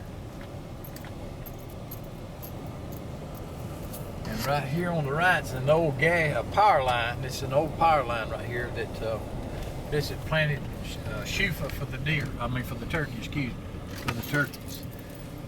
That's gonna be in shufa. Of course, deer eat them shufa too along.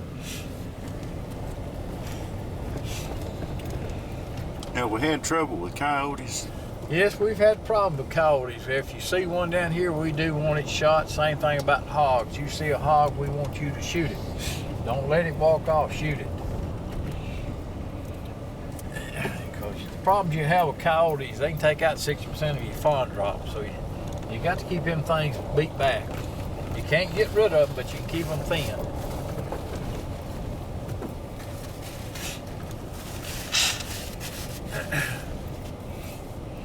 If you look back through yonder, that's all club land. Let me get where you get out of this high grass here. All that timber you see back through yonder, that's club property. That takes you over in the Tennessee River bottoms, Turkey Ridge, all in that area. The road to the right here takes you out there to a ridge point. This is the gas well. Dead ends out there on that ridge point there. And we're fixing to get into a change of timber again from a cut to pines again. But this hardwood just keeps on going in behind these pines here. It goes across what we call the cutoff road down there in the bottoms, and it just keeps going through. So this is a humongous size stand of hardwood.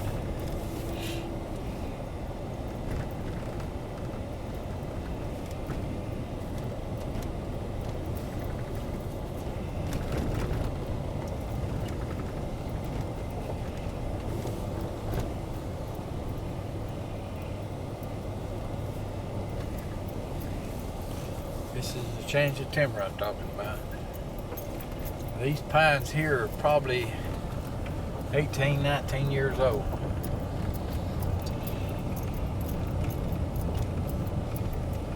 And right here on the left is the road and a shooting house, a 4x6 house. We planted the side of this road right here also.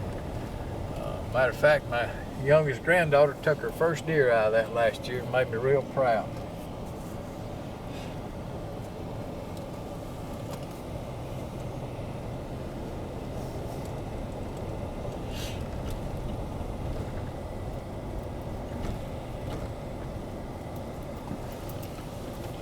Didn't we have a lady this year that killed an 8-point as her first deer?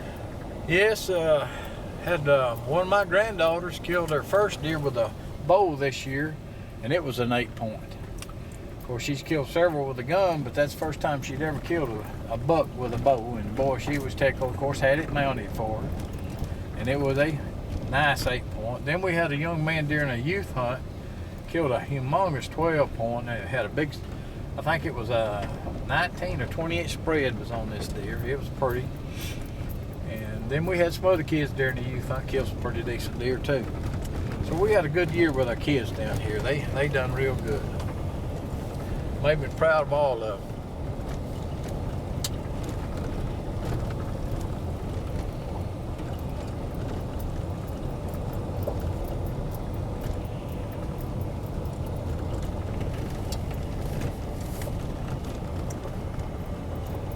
We also have some fruit trees on this property, apple trees. And we have a lot of crab apple trees on the property. Got a mixture of fruit and stuff like that for them. We have a lot of muscadines down here. And a big stand of blackberries they eat on. So they got quite a bit to eat through the summer months. Plus we plant them also. That's one of the old gas wells there. Now you're back into a change of timber again. This is getting back in some hardwood into here. You got your bedding area, then you get hardwood, then you get back into pines, then you get back into hardwood.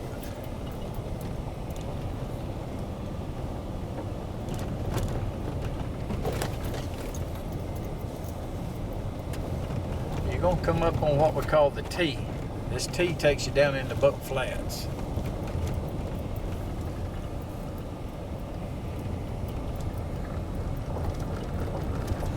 How did it get that name? Well, we have killed quite a few deer with decent racks down there, so we decided we just name that one particular Buck Flats. Because back when we used to dog hunt this years ago, we killed a bunch of deer like that down here. And now that when we can get one about every 8 shots, we still do pretty good on taking bucks down here. But this is called a T, and to your right here it takes you down into Buck Flats. And straight ahead takes you to the top of the world, we call it. You see the Gorgas steam plant, and that's 30 miles away. And then going across through there takes you to what we call the top of Yellow Creek and Dry Creek. We do have big food plots down there also. So we'll ride down there and let you see that a little bit.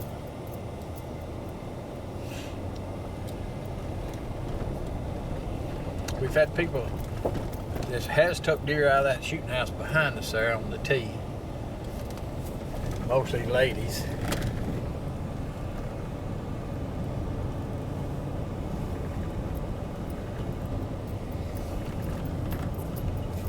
Do you cut shirt tails and people miss anymore? No, nobody have clothes on down here if we done that. They couldn't afford it. We don't cut no shirt tails at all.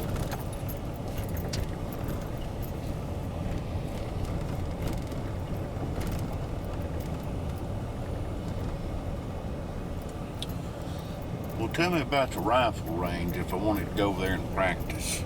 Well, a rifle range opened up at 11 o'clock in the morning. You have from 11 to 1 o'clock to set your scope or what you've got to do. But exactly 1:01, the range is closed. But we'll try to keep it quiet in that area there, because in that particular area are a lot of food plots. And so from 11 to 1, you can't go set your scope, check it out if you're missing. See if you knocked it off. But that's what we call it's on the Holman Road.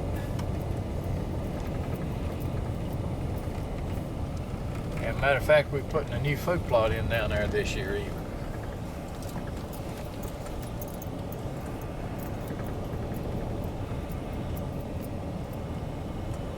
Now we fix to turn right and go up this hill, what we call the top of the world. If you can't get a single nowhere, you can go up here and get a single. before these pines got this high as they are now, you can see the Gorgas steam plant from up here. And like I say, that's 30 miles away.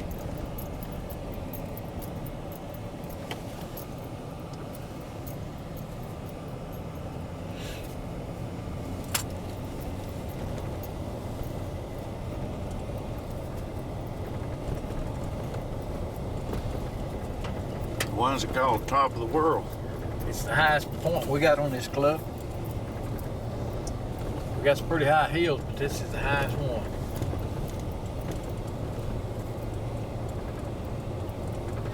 And so everybody just started calling it the top of the world. And right here, when you get on top before these pines got this high, you could see the steam plant right through there. You can see that steam plant in through there for them pines got high. Now right over when you start off here on the back side of this food plot you're gonna see is Yellow Creek. And this back up in this area where Yellow Creek starts. Now you see that hillside over there at the bottom of it is Yellow Creek, and our property goes to Yellow Creek and we don't cross it. Well, we are at the bottom of that hills you see over yonder. And that is top of the world food plot, we call it right here. It has a 4x6 shooting house on it.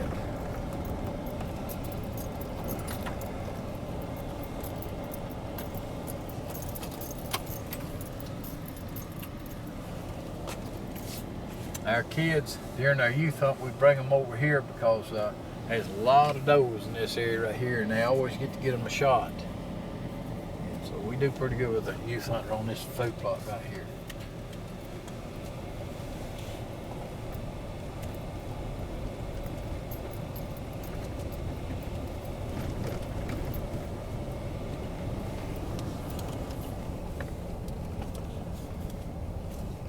One of those gas wells sitting right there. Like I say, when it's sitting like that, gas is seeping out for them. If it's pumping, they're pumping water out.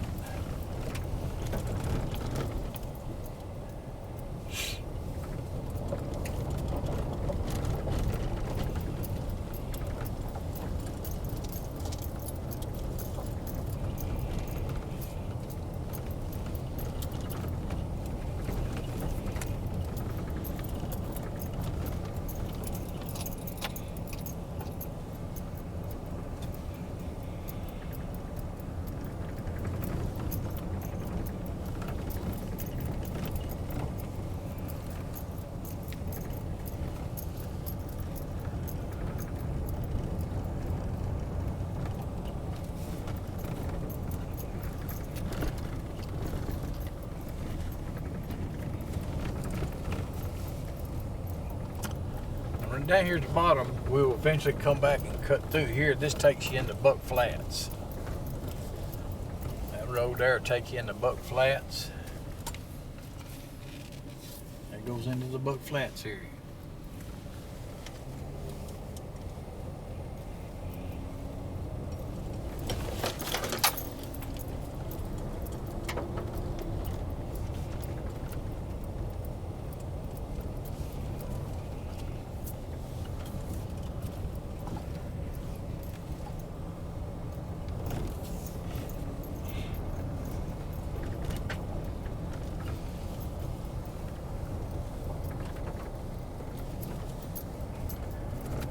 We fix to come up on two food plots right down here.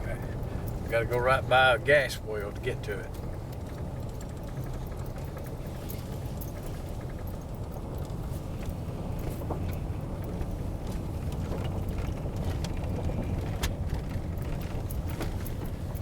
And this plot here, one of them is planted in orange and clay peas.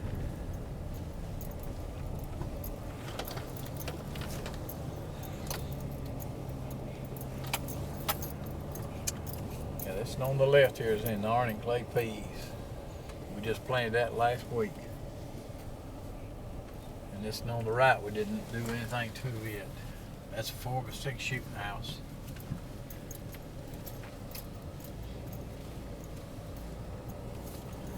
But if you look straight over this timber line here, we go for about another 2 miles before you get to the property line over there. Trees you see right yonder. And at the bottom of this is Dry Creek and Yellow Creek. And we have 2 food plots in the bottom down here also. But there's a road here to the left takes you down there to them. And on the other side of this food plot you're looking at right here, at the bottom of it is Yellow Creek. And it's pretty good ways down there to Yellow Creek. Now we're going to go through the Buck Flats area.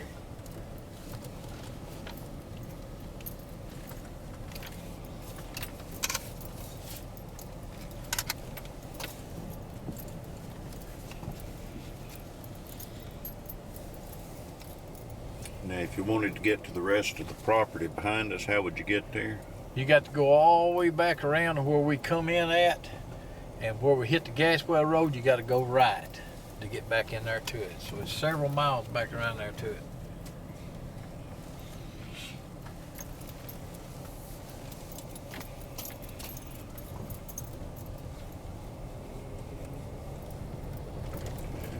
Now, you can come into the property off of Highway 69 also, can't you? That's correct. You come in off 69 when you pass Manasco Steakhouse down through there. What we call the double gates.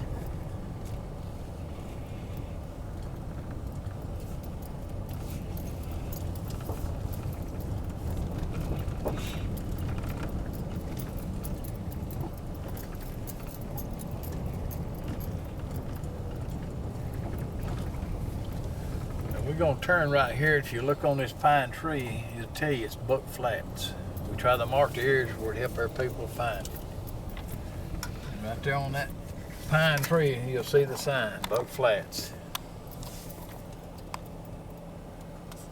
And we're going into Buck Flats bottom now.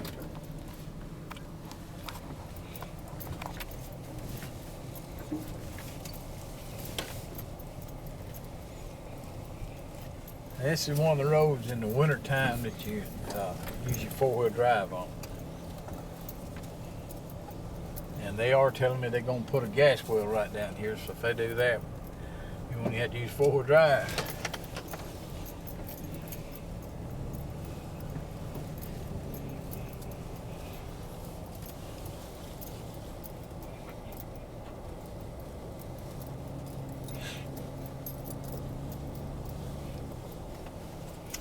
Road to your left called Bush Hog Road. We have a sign up right here. It says Bush Hog Road. And that's a little food plot down there at the end.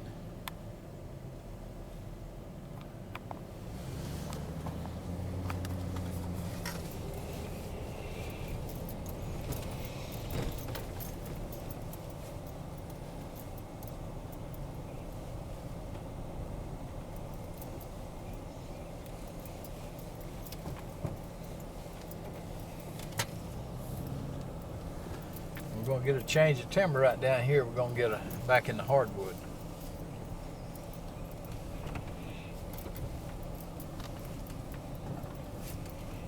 Start getting a mixture.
Get through this scope right here, you'll be in a Buck Flats food plot.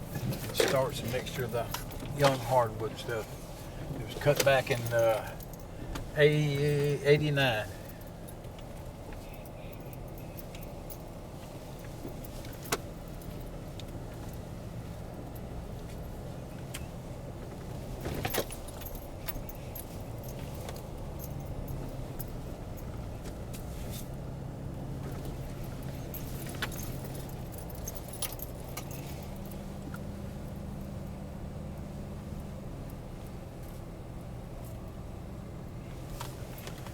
here, you're coming up on Buck Flats food plot right here.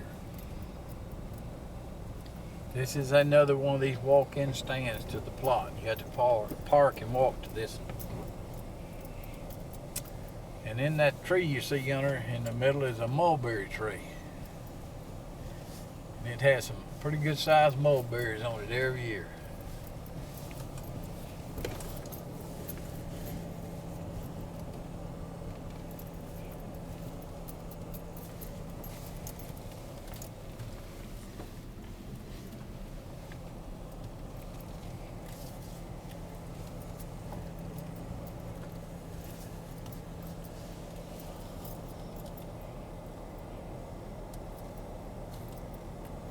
And if you'll look here on this pine, and right up here you'll see that's just the plot number right here on the end of the food plot telling you where you're at.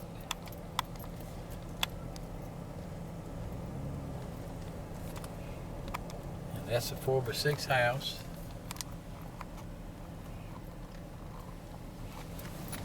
And right here's your section in your 40-acre number, 14A. The section you're hunting in is 14 and the 40's A.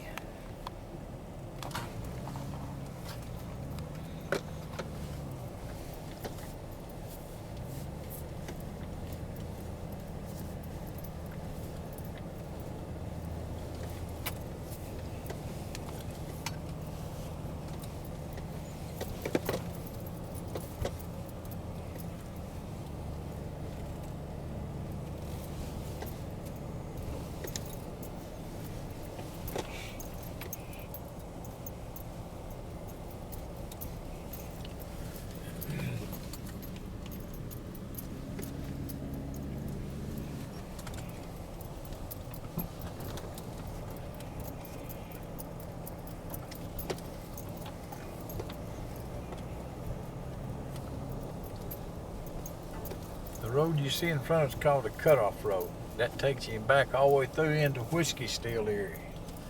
This here takes you back up here to the T where Buck Flats starts. That takes you all the way into the Whiskey Still area there.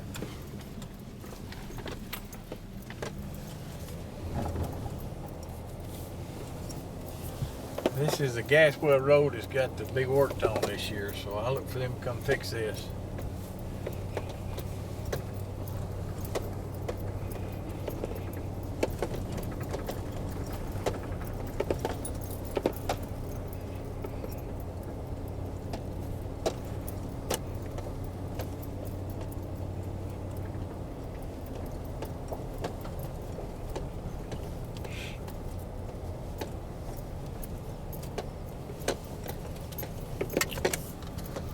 When you tell people how to get to the club or how to find the club for the first time, how do you tell them to come? Well, if they're coming from Tuscaloosa, Northport area, I tell them to come up 69 till they come to mile marker 172. And there's a church right there called Wiley Church. And you'll turn left right there on the Bagwell Road. And if you're coming from the Jasper area, Now, how far will it be once you turn left on Bagwell Road? From Northport to the club it's 17 miles. When you turn on the Bagwell Road, it's 3 more miles until you come to the club. It's a paved road, and then it'll turn into a dirt road. When it turns into dirt road, you're on club property, and just keep riding. And the campgrounds are on the right, about 2 more miles up, and you'll see the campground on the right. You can't miss it. Look for the big cross, flags, Christian flags, American flags. You can't miss it. There's a whole bunch of campers there.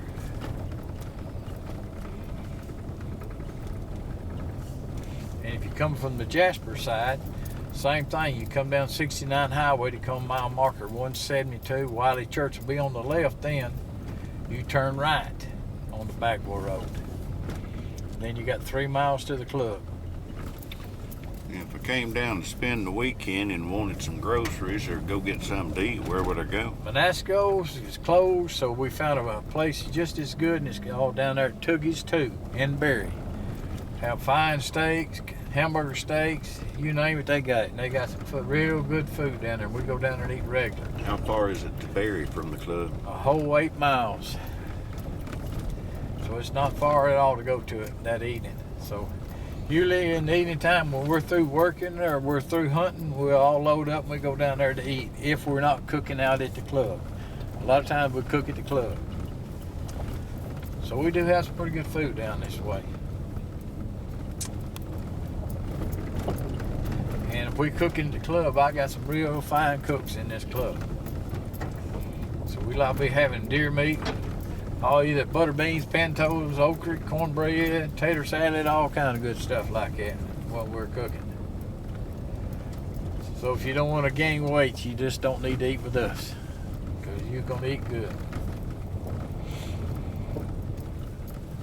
Where are we headed to now? We're going to go out what we call the lower gate off the Bagwell Road and show a little bit of the triangle. Then we head back to the campgrounds.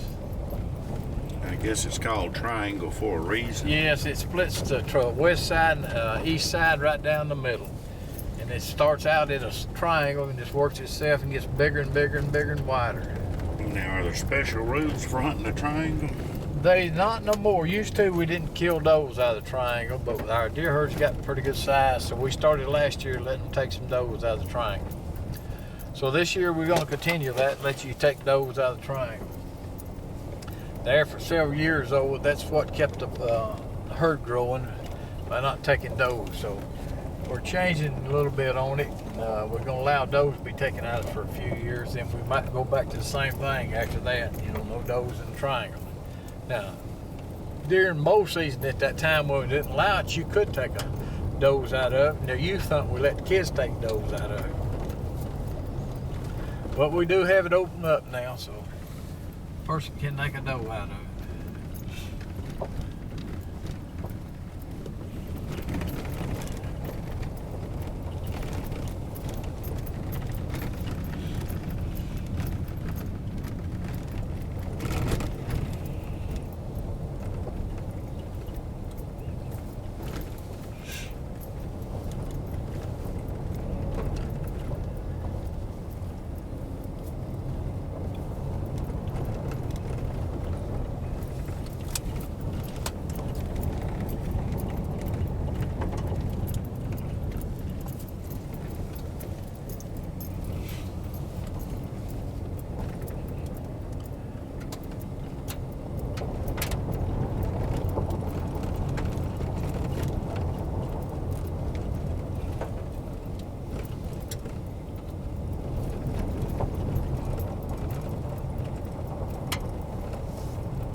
Fix it come into a cut over. It's 3 years old now, which we have a food plot in it, 2 of them also in it.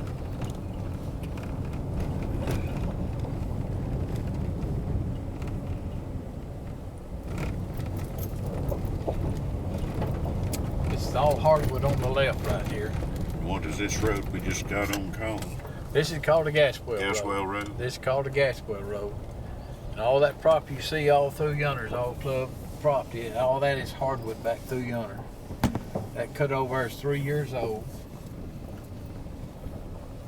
And all this on the left here is a big stand of hardwood. It goes all the way back around for a ways. And in the middle of this cut over right here is a shooting house. And food plot sitting on top of that hill right yonder, where the shooting house is located.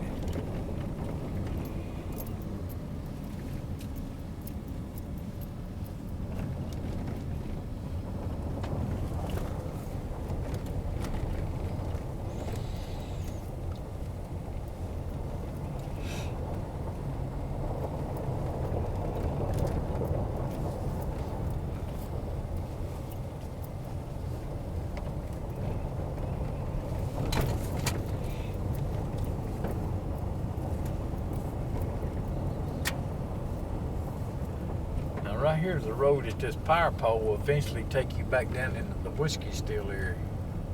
But right there is the shooting house, and there's the food plot that I was telling you about. And right here, if we go left, which we're going to go right, if you go left, takes you to Red Clay Hill. This road eventually, after a few miles, will take you back out in 69 Highway.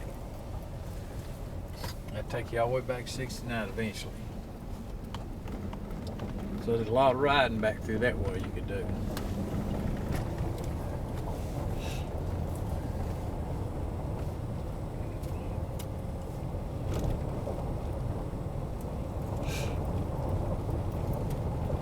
And right here on the left is a power line food plot. We call this the L-shaped food plot. That's the L-shaped food plot right there. We got to put a new house up on that this year. The other one finally rotted out on us.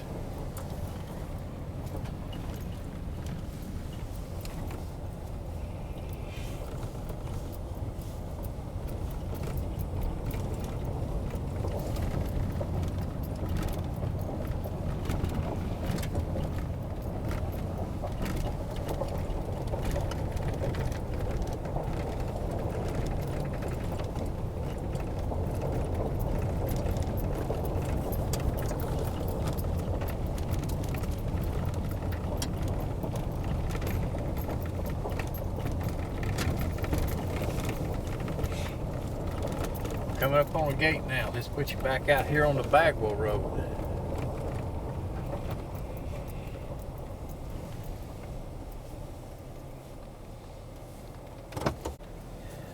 We're gonna hit the Bagwell Road right here and go left. This is the triangle in front of you. We will show you where it starts at. But we're gonna ride down this a piece here. This has a lot of pretty hardwood timber in this right here.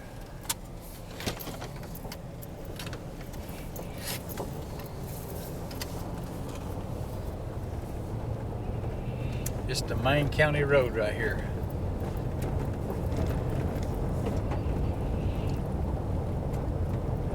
And to your right here is a little old road, and it'll take you down into a food plot right here also. That takes you to a food plot. Both sides of this road here is club property.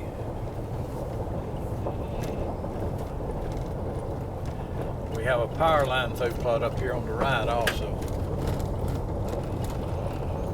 You probably see the power line right there.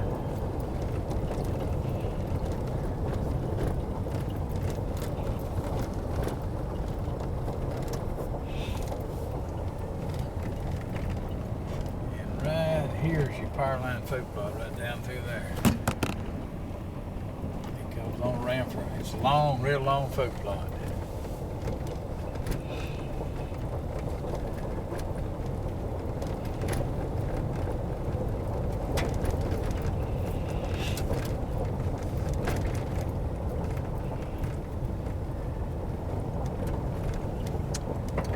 Like I say, both sides of this road is club property.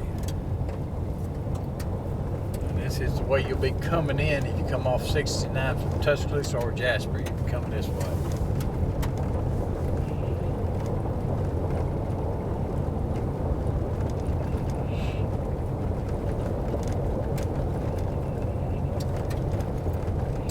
And this little road to your right here, we have 3 food plots down this road here to the right. That just goes about a mile back through there. What's the name of that road? We never named it. It don't have a name on that.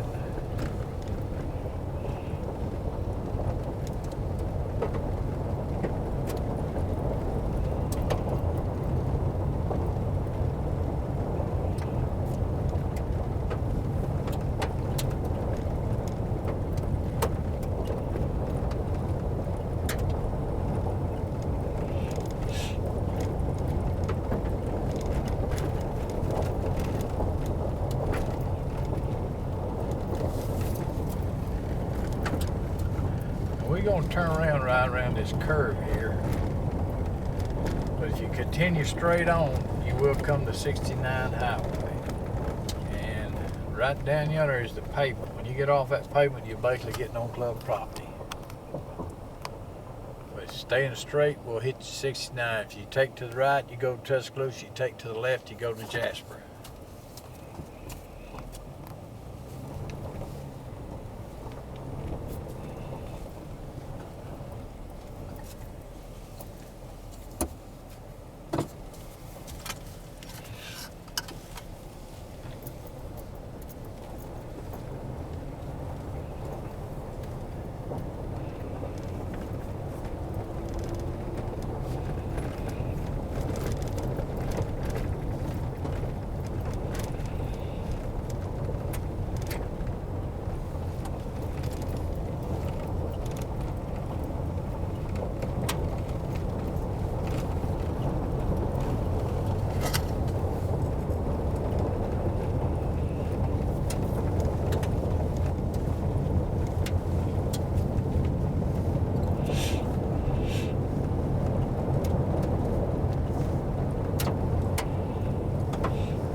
Right here is the upper part of the triangle on the left here. And then, like I say, this is all hardwood on the left back up through here.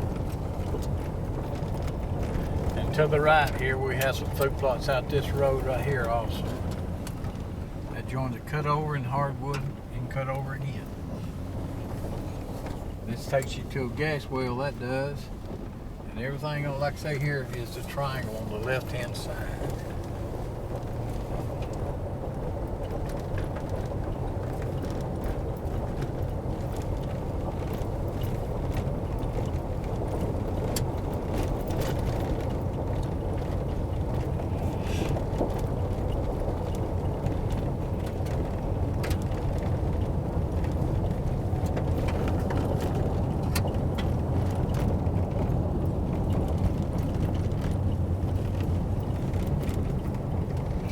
Right up here starts the triangle. And we'll show you how that sets the roads apart also.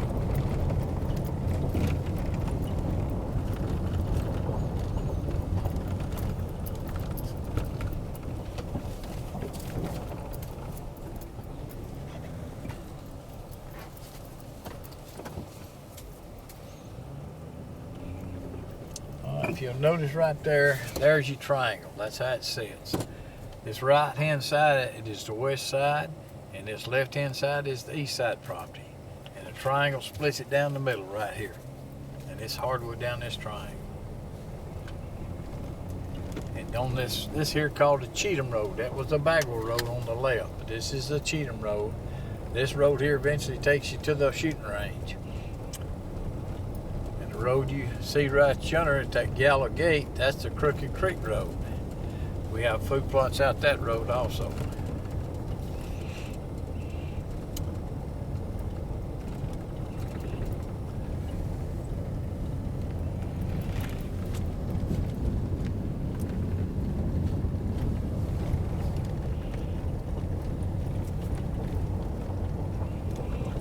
This road you see here on the left, we don't have no food plots, but it's just where we usually park so we can hunt this hardwood right in through here.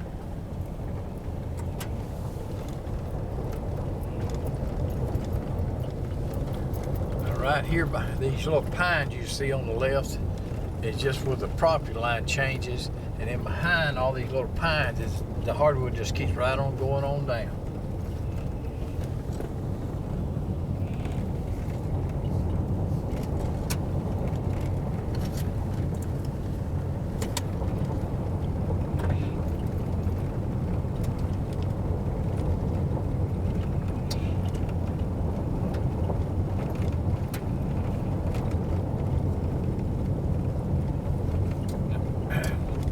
This road right here on your right is called the Holman Road, and this is where our shooting range is at.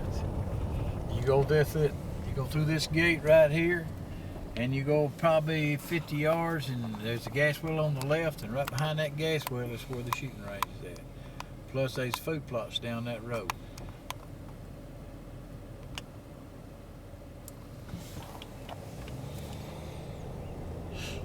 This roadway.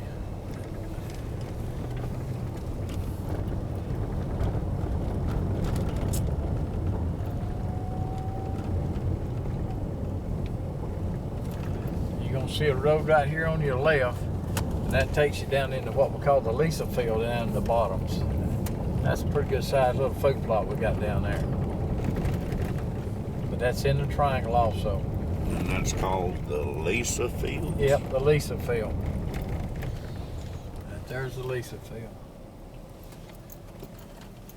21C. Yep, 21C. Okay. And behind this gas well here on the right is another good sized food plot.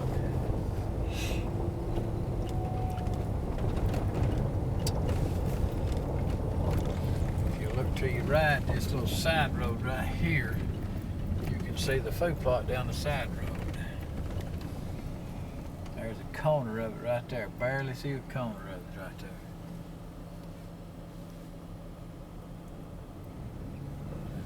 Both sides of this road is club property too.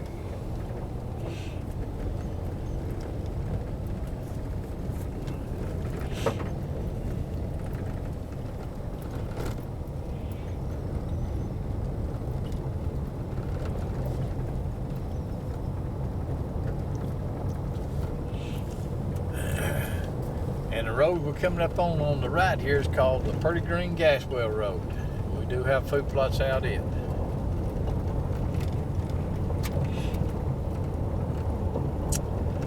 This road you're fixing to see right now.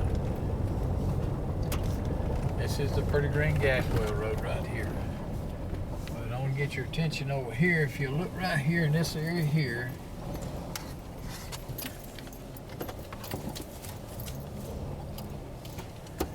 this is the part of the triangle you're looking at right here. That hill you see way over yonder is still part of the triangle. But our property keeps right on going past that hill for a long ways. So there's just enough land hunting out here in a day's time if you hurry.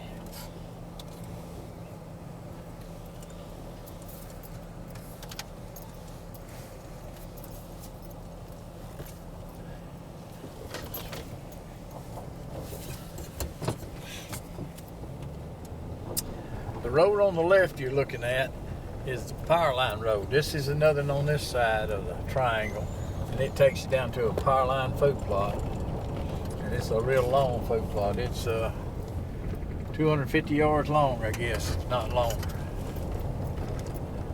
The road right here on the right takes you down into what we call our 200, and we have several food plots down in here, but that's a long way down through that area there to all the property. That takes you into the 200 and several food plots down in here. Our property just keeps right on going down this road here on the left, but we're going to turn around here and go back towards the clubhouse area. And this road to the left here, we have a side of the road planted, we have a shooting house on it, and this is a pretty good food plot here. Our kids do real good on this plot.